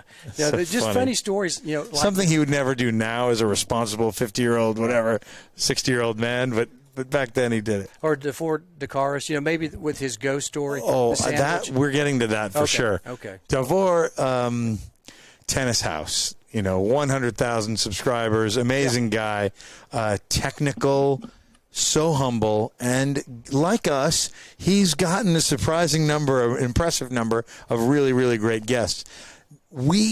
Craig has this amazing, uncanny sense of when to ask a certain question. Of course, every now and then it may not go as planned, but holy cow, this one didn't go as planned, but went better than planned. Craig, felt comfortable enough to say, hey, DeVore, okay, third set here, and we've talking about music and growing up in Croatia, Germany, and then coming over here and this and that. Do you believe in the paranormal? Have you ever had an experience with the paranormal? Yeah. So every once in a while, when I feel like the guest, we're talking, and we spent, I think, 3 hours. You sensed it. Yeah. Yeah. And so we started going down that little rabbit hole. That was. You felt it. The moment you asked that question, he was like, oh, I don't know if I should say. And then I sensed something was happening in his lungs, in his big voice, right? And he's like, okay, I was, and he went on to tell this amazing story about how he had a midnight snack, and then he went back, like he had to leave it for something to do with a kid or whatever it was. Then he goes back, and the sandwich is gone. Right. And the comedy side of me is like, dude, big boy, you ate that thing. Right. You just didn't know. Yeah. Like you didn't know you ate it. It was 3 a.m. Right. And he really stuck to the idea that there were ghosts in that house at that time. And he's in New Orleans, where that whole city is haunted. Right. That whole city is famous for ghosts. Ghosts all over the place. Yeah, in the French Quarter, and no telling where. But yeah, he lives in Covington. Covington suburb now, but at the time, there's just no question in my mind that there was some Chateau Lafite, some Vampire Lestat stuff going on in Covington. Yeah. We ought to text him and go, hey, how's that sandwich? How's that sandwich? Where is that? Where's that sandwich? Yeah, that was really freaky. That was crazy. Yeah, there are times when I'll sit there and think, okay, because we can ask James Bond questions. Oh yeah. I've got a series of other questions that I asked. Oh, you have a third set that's a lot longer than. Oh yeah. Yeah, then we actually get to. Yeah, we can go 3-4 hours sometimes, right. But it was really interesting that night. So, Brain, do you believe in the paranormal? Yeah, give us your answer. Yeah, are you a paranormal guy? Yes, and my story was I have a story. There's 2 occasions where I think I saw paranormal. So I'm a firm believer that when you're young, you're more susceptible to experiencing more paranormal experiences. You're more open. You're more open. I remember living in San Jose, and it was in an apartment, and I think it was more of a mind play than made myself see this. But my mom had a wax statue of an angel holding a guitar, and I kept thinking to myself, I'm like, man, that thing is going to move, or it's going to rotate, or it's going to look its head. I didn't do any of that. No. I had a glass of I went to go get some water, and it broke the stem off the guitar and reattached it again. I'm like. And as a kid, I got freaked out and everything. Like I ran back to my room, slammed the door behind me, didn't want to go out or anything like that. I was super scared. Yeah, super scared. The other one was I was living. Sorry, I don't mean to go to a serious tone on this one. I was living by myself at the age of 17 with my dad, and California. Yeah, over in California, we were renting out this shack, and literally it was a shack that they converted into a room. Paid $800, and it was just the electricity and the room, no plumbing or anything like that. I had to go in. It's like that basic Latino house. Yeah. Every room is being rented, even the garage, and then there's a family in each room and stuff like that. I would imagine almost all the houses are being set up like that now because of how expensive housing is in California. So the cheapest we were able to find was that shack, and the 2 dudes were just couldn't fit. So I didn't want to go back to Texas for whatever reason, but I decided to stay, and I lived there and went to school. Like school was like a good skate longboard down the road. It took me like 10 minutes to get there to walk, and I had a lot of freedom. There was a morning where I woke up, and the feeling that I had was disappointment. Like either something was disappointed in me, or somebody that was very close to me was disappointing me in an action that I did. Wasn't aware of it or anything like that. At the front of my bed stood a shadow person, just kind of stalking and hulking with big buff arms, and just standing super tall, just looking at me. And I remember the scene was, I looked at it, I blinked, it turned at the window. I have a window and then I have a door. I blinked, it jumped to look at the door and turned around to look back at me, and it darted. Wow. And I'm like, wow, what did I just see? Shadowy figure at the foot of your bed. Yeah. Yeah. 6 feet away from you, And basically. it was as if somebody was standing behind me. Like I could see it clear as day. Wow. And after that, like I kept getting, I didn't have a proper, what do you call it? It goes in front of your drape or something like that. I didn't have a proper drape, so I used like this trash bag was super thick and black. But the problem with that was it had like these flaps so you can kind of tie it all together because it was an industrial bag. Oh yeah. Covered most of the window, but it had like this small square of it just wasn't covered. Yeah. So at night, I kept getting the sense that somebody was watching me through this small opening. Wow. And that it just kept freaking me out because I wasn't fully. It was just privacy. It felt like privacy invasion. Yeah. So that was my biggest paranormal experience. That second one is pretty serious and crazy. It actually reminds me a bit of Christo von Rensburg when he was another one. When you asked him, he was like, "Oh, should I? I'm going to get in trouble. I'm just going to do it." I was like, yeah. We're friends. Come on. Yeah, we're pals. Yeah, let's go, Christo. Yeah. And he had a paranormal experience quite a bit like the second one. Not as much of a invasion of privacy, but shadowy figure, foot of the bed. It was when his mom was dying. That's correct. You remember that? That was one of those like that hit the heart a little bit. That was one of those moments. Yeah. It's like, wow, like I did not count on that as a podcast guest of a guy I grew up watching on TV. You know, South Africa. Pretty crazy. Davis Cup cap. Yeah. Right. Current captain. Right. Yeah. Yeah. So that's what's great about the podcast. It is so funny because we can go so good anywhere we want to and just ask. You can go on any tone. Yeah. You can go from completely fun to completely serious. Yep. So and totally about tennis, but then totally not about tennis like we are now. Right, so we're at the net. Lee Harvey Oswald. Lone shooter or yes, lone shooter. Really? Lone shooter. Okay. Wow. Remember you asked Mark Kyle, do you believe in conspiracies, paranormal in it? Yeah. He played it totally straight. Yeah. He was like Dave. I know. He thought lone shooter, yeah. And he thought, no, there's no paranormal. It's what we see is what you see. Right. I'm a science person. I don't believe in the paranormal.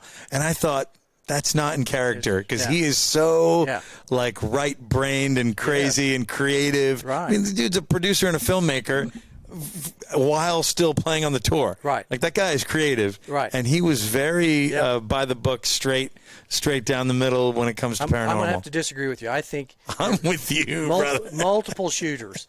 I even heard multiple shooters. Yeah, Gordon Keith even said that. He was talking about on the ticket. We were just talking about those guys that Lee Harvey Oswald had missed like a target practice or something like that from about 10 feet away. Couldn't shoot.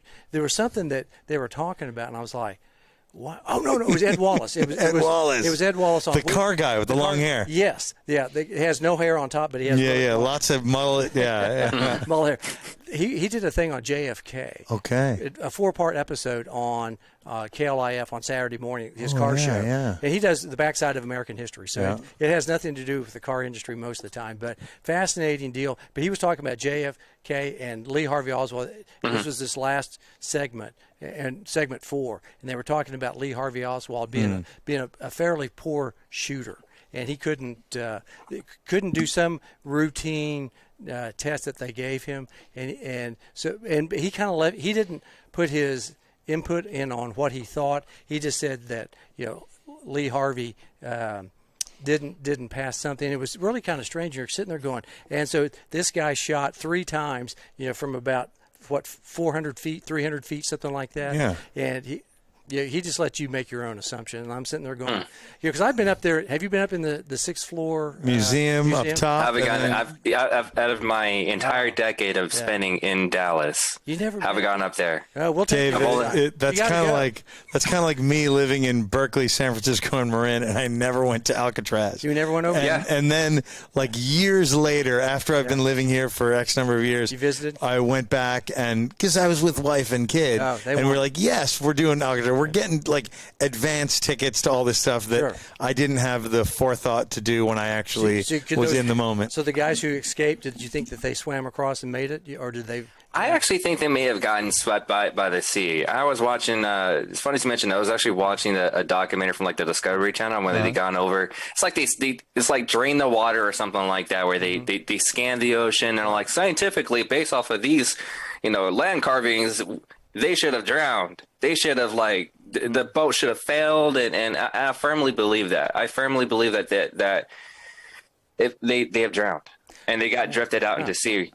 So they're not even. So I feel like I'm a fairly strong swimmer. You're a good swimmer, yeah. Yeah, I mean, I'm not scared of depth. Yeah. So would it have? I don't know. I've never seen the distance, so I've never been to San Francisco. People do it. People do it as races, but they line it off. They buoy. Yeah. Okay. Yeah. People do it. They make it safe though, and they make. Yeah. And there's still a shark here and there. Sure. You can't control. Yeah. that. There's sharks in the bay. Yeah, and it's cold water. Yeah. It's cold water. So if they were swimming, you're battling hypothermia. Right. Right. You're losing temperature by the minute. You're struggling trying to stay afloat. And you're battling against a tide, which is more than likely pulling you out to sea. Yeah. So if the slim chance that they made it, I strongly believe that they swore into secrecy, never to reveal their entire identity, and they're just living somewhere in some hodunk town where nobody knows who they are or even how they even got there. Yeah. And they're just minding their own business. Yeah, that's a good point. Yeah, that's like D.B. Cooper, the guy that stole the money. D.B. Cooper. Jumped out of the plane, over Oregon or Washington or whatever. They said he got a couple $1 million, but never to be heard from, seen from. No parachute, no nothing. Never. Yeah, one of those mysteries. Yeah, this goes. I mean, Jimmy Hoffa's another one. Of course, I'm going back to my childhood. I remember being about 6 years old, like. Jimmy Hoffa, what a cool name, and what happened? Right. Like, they can't find the guy? This is crazy. Yeah. With all the technology that exists in 1975, you can't find this guy? I'm like a little 6-year-old. If Geraldo can't find him. Geraldo couldn't find him. Remember that big special they were going to find? That was in the 90s, I think, right. yeah. And it's like, they uncovered his tomb or whatever. Right. Yeah. Didn't find him. But, there's a lot of interesting things out there that I'm not looking forward to dying, but I am in a certain way because you get to know what goes on. Really, everything is revealed to you. Right. Yeah. Well, and the thing about Lee Harvey Oswald, they still haven't released all that information. I don't know why. They haven't released information, and they haven't released a bunch of information about UFOs. So I'm a believer. Well, that's all about to be declassified, right? It's supposed to be, but it hadn't been. Yeah. And so there's always that conspiracy. You hear these people talk about, we're up in space and we see flying objects around all the time. I have a feeling we're not the only people around. I just, I was into UFOs. We are not the first. Eric Van Dillon back in the 70s. I used to read stuff like that about paranormal stuff. Yeah. And I think the weirdest paranormal thing I probably read on the internet, and this is after reading signs and growing up in high school, you should never believe stuff on the internet. But the biggest thing that struck something with me was I was reading like a passage somewhere on some random blog I'd found, and it was talking about like the development of humanity. And the first thing was everything that we had created in like we talk about steam powered. And then we went into electronics, so we have electromagnetism. And then the first thing that we created was nuclear power that was very significant. And then now we're on the verge of creating the thinking computer. And then the next big thing after that was supposed to be quantum technology. And I'm like, that kind of makes sense because we're very not like, and I think that was when it was probably 2000. I really want to say it was 2013 or 2014 where I actually saw something like that. But it made sense to me that the next big thing was the thinking computer because we had a development in artificial intelligence. And even then, now we have a huge development in artificial intelligence where now it's kind of freaky. And it's getting to complete realism and conversations and predictions and stuff like that. But I do believe that our next biggest thing is going to be like the Terminator, but not as threatening. Hopefully not as threatening, but I do think there's going to be a thinking computer. What is it? Cybernetic organism is what it is. Cybernetic organism underneath organic tissue. what he is. A lot of this is in movies from the 90s, like Total Recall, where the commodity back then was, hey, pay this many dollars, and we'll give you the memories that you want without having to experience all that. That was there's something coming out now. There's a movie coming out now that has that as a central. What movie was that? I think it was Total Recall. Total Recall with Arnold Schwarzenegger. Yeah. You can lay down. There's another one with Hugh Jackman that's coming out with the same kind of thing. I can't remember the name of it now, but I know it's Hugh Jackman. Also, the lady who played Rey in the new Star Wars vehicles. I mean, Ninja with the Jedi with the lightsaber and all that. I'm sure she gets typecast as what she does, but she's going to be the main character in this thing where the most precious commodity is memory, and you pay for somebody's memory. Yep. So there's some of the AI stuff. Of course, that's the art side or the science fiction side, but let's be honest, it's kind of science fact now. I know. Not science fiction, but it's fact. It's fairly cool. You can talk on your watch. You can see things on your watch. Like Maxwell Smart on his phone and on his shoe. His shoe phone. Yeah, shoe phone. Yeah. Hello. There was all sorts of interesting things. So, because I've been down to LBJ's ranch. Oh, yeah. He had a car phone back in the 60s. He'd drive around on his. I remember those. Yeah. I remember my dad rented a car that had a car phone in it. Yeah, and this was in the 60s. Yeah, this is a long time. He was driving around, and it was a hard mounted car phone. Yeah, I was like, wow, that's interesting. I didn't realize, but they had walkie-talkies in the 50s, so there was that technology that they could beam, a signal from one place to satellite. I think they called it a sat phone. Sat phone back then, satellite phone. But I remember those big walkie-talkies. They had backpacks. Oh yeah, and then it was a brick you carry around, basically. It was a brick, yeah. Come over here, and then you see the guys in the movies. They were talking on the walkie-talkie. This guy's holding a backpack, for the. Long after that, I think it was like 1991 or 90. I just graduated college, and I was like, you guys, I just got off the phone with my boss. He was in his car. Can you believe this? Talking on the phone. My boss was in his car. Right. He wasn't at the office yet. I was. So I talked to him at his car. Right. No, that was really fascinating. That think that you could be driving down the road, not in like Phil Farmer, now just using his phone. Yeah, just normal. And video. And video at the same time. I find it a really fascinating world. I'm 61, and what I've seen from what I can remember in 1964, 65, black and white television, all the way to where Cowboys win also too. So unbelievable. How about them Cowboys? Unbelievable. With Cooper Rush, not even Dak Prescott, playing tonight. But we coincidentally wore their colors tonight. Yeah, we did. Yeah, we planned it out. Nonchalant. It's just a fascinating world, and that's why I think the world of podcasting. Yeah. I remember listening to the radio guys, poo-pooing podcasting. Do you remember that? It was a scant 2.5 years ago. Not that long ago. That it was like radio, mainstream media, and podcasts. And now it's total opposite. Right. Like they're all trying to get podcasts. They all do. Yeah. They all. And I know, you mentioned Joe Rogan earlier. Rogan being the biggest podcaster, and the guy's been at it the longest. And you could argue he's one of the best at it. They were talking about how the mainstream media, and he and his guests were like, the mainstream media, CNN, and he had a row with them. And he ended up looking more dignified, weirdly, than CNN, which triple sources, or used to, all their stories. And the guest said, dude, you want to talk about mainstream media? You are mainstream media because you got 10 million people watching you, and they absolutely don't. Right. No, not at all. They might not get that all day. 24 hours. Maybe all day. Yeah, maybe all day. Maybe. But Joe, that's a really interesting, podcast. I've listened to it a few times, and when we started just even a couple of years ago, I just remember they were, they kind of turned their nose down at podcasting. And now everybody.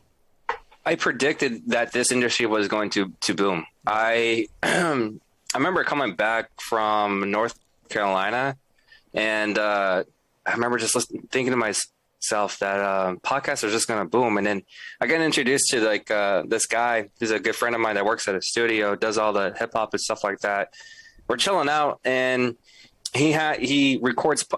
He brings on this group that's doing a podcast, and I see them on Instagram TV when it started rolling out. I'm like, man, that's great. I'm like, I remember messaging him. I'm like, dude, I kid you not. In the next year, this is going to boom. You need to get into editing podcasts, start selling that service, into doing all this other stuff. And because if not, man, you and I are going to miss it. And I know I'm going to miss it because I didn't have any of the equipment or capabilities. And I think I was, at that time, I was with some other guy painting spray painting murals over in North Carolina. And, but I'm like, it's like, dude, get into this. Like, you're going to make a couple of good bucks. And you already know audio engineering. You're really, you're good at it. So and you already have this other person, just do it. And you're going to get out of the game. Well, and then do it. Dave, not only do I agree with you, I'm so thankful for both of you and Darian for that matter. And I do want to just kind of in closing, not that I want the last word, but I do want to say, and I hope this isn't too maudlin of me to say, if you count the 10-week semester I've had in improv, and if you count doing this podcast with you guys for 2.5 years, I've learned more in those two endeavors than in 3 years of actual broadcasting school, 4 years of college, 2 years of MBA studies. I've learned more podcasting and improv class than in anything else that I've done, and I'm incredibly thankful to you, Dave, and to you, CB1. No, Dave's the man. I mean, he's told us how to do this, and such a blast. You've been spot on with everything that we've been doing. It's been fun. Like I said, 100 episodes went like that. It really flew. It really did. Really flew, yeah. I mean, I was sitting there, started looking back, oh, yeah, we talked to them. And then, remember them? Remember that guy? Remember that girl? Yeah. And we're not going to talk about ones we don't like or enjoy. We enjoyed them all, really. We enjoyed them all. I mean, everybody was interesting. Everybody was fascinating. Everybody connected nicely with us. Yeah, everybody had something of interest that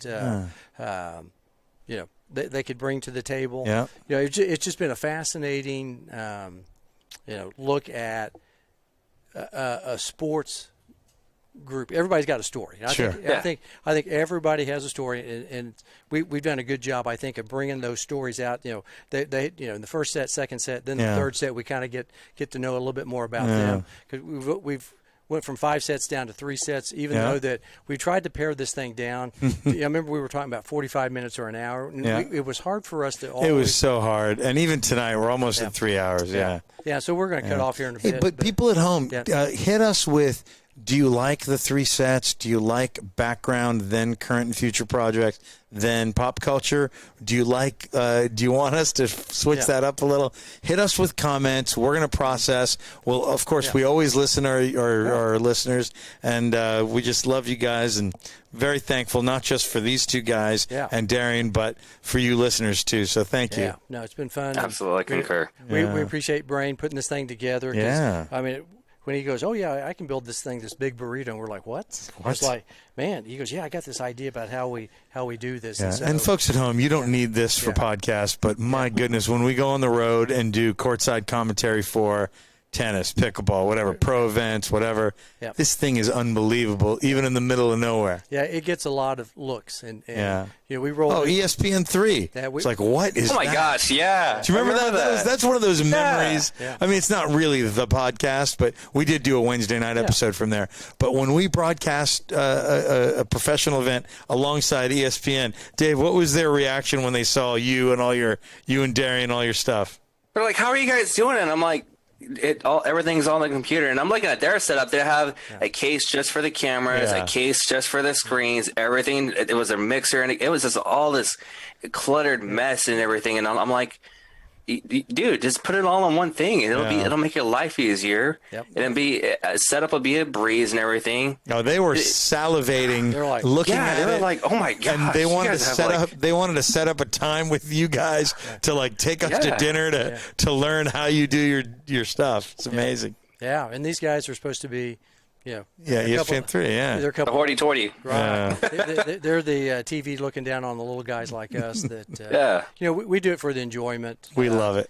We've had a great time. Well, listen, we hope that comes through, and if it ever doesn't, clap back. Tell us what we could be doing better. We're always open. We always want to learn. We always want to be like Rafa Nadal, always humble, always hungry, always wanted to improve, no? Tell us what you want to see more, what you want to see less. You want more of us, more of you. You want more interaction. Yeah. I've always kind of liked my personal preference. I've always liked it when when we do conversations on Wednesdays and have people come and just try in live and stuff like that. And I remember for a while I wanted to push you guys onto one of those live apps. Twitch?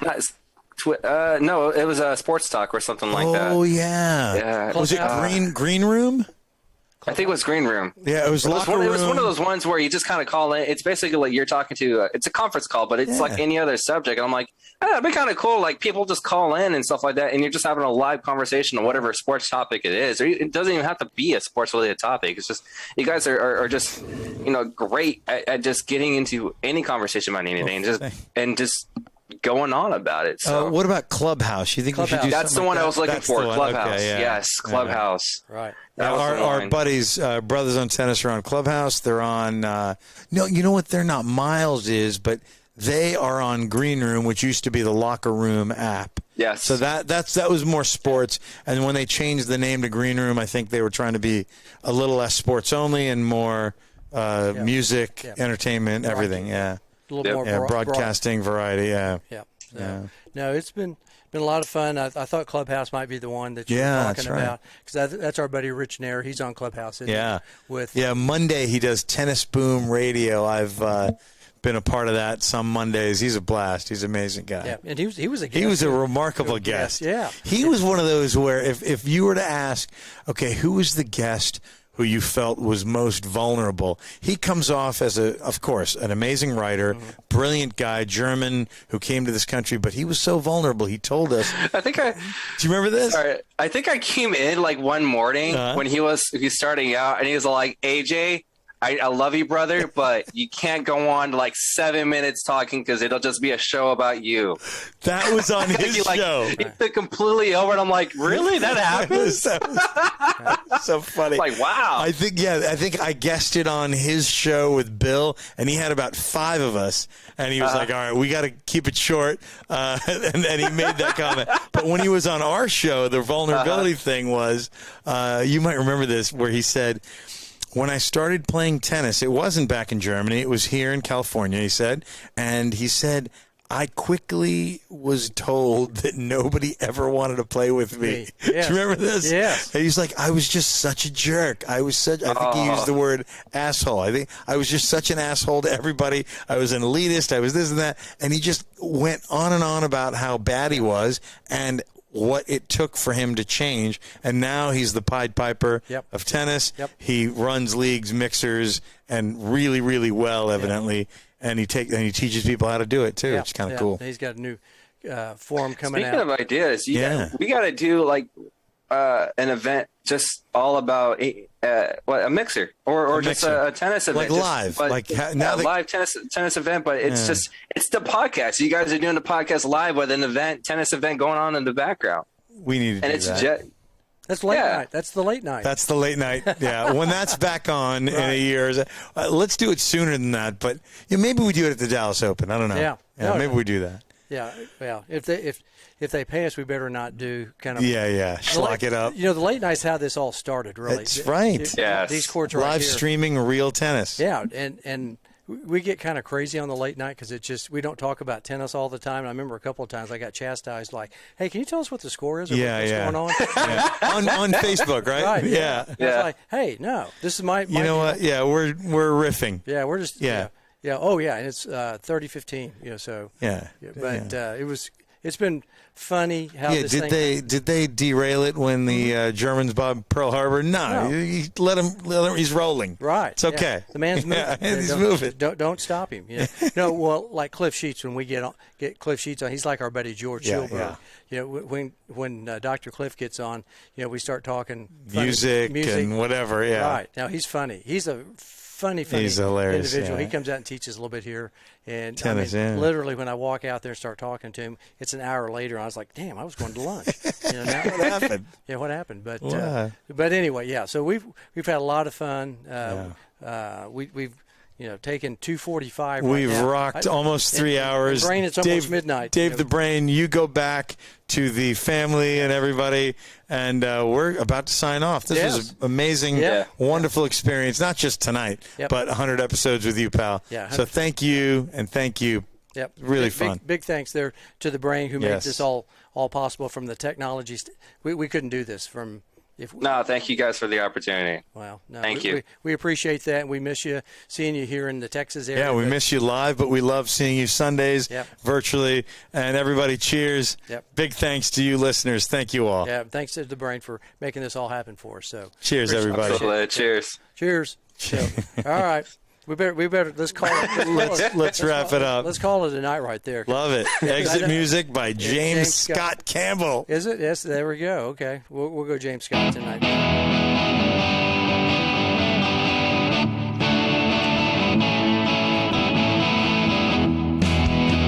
All right, everybody. Thanks for listening to Season 1, Episode 100 on Halloween. That's great, isn't it? Halloween night, all right? At the Net Podcast. Join us next week as we'll be talking with USPTA tennis professional and high performance coach from Down Under. That would be Tom Downs. Tom Downs, mate. Yeah. Tom Downs, mate. A very interesting guy. He's coached a lot of different players. Yeah. Lives here in town. So we're going to have an interesting conversation with Tom. Also join us on Wednesday nights as we do a little thing on Instagram too, don't we? We call it Tennis Shorts. It's a short version of this show. We get to find out every week what's in the tennis shorts of Craig Bell. Big zero. It's always two legs, two pockets, and usually two questions, but we'll go all over the place and talk about everything that, really all the news that's this week we ought to have some news on the Dallas Open because we'll be at a little party, a little soiree on that Wednesday night. We've been invited to attend, so we might have some breaking news on Tennis Shorts about the Dallas Open this Wednesday night. We do that 8 o'clock our time, Central Standard Time. And lastly, be sure to like and follow us on Facebook. I promise in the next couple of weeks I'm going to get Facebook going again, YouTube, Instagram, and other social media outlets. Plus, tell a friend of friends as we like your friends, right? Hopefully they'll like it. We want them to be netheads. Hopefully they'll like us. Thank you, everybody. And that's the tennis news as it seems to us. Good night, everybody. Happy Halloween, friend.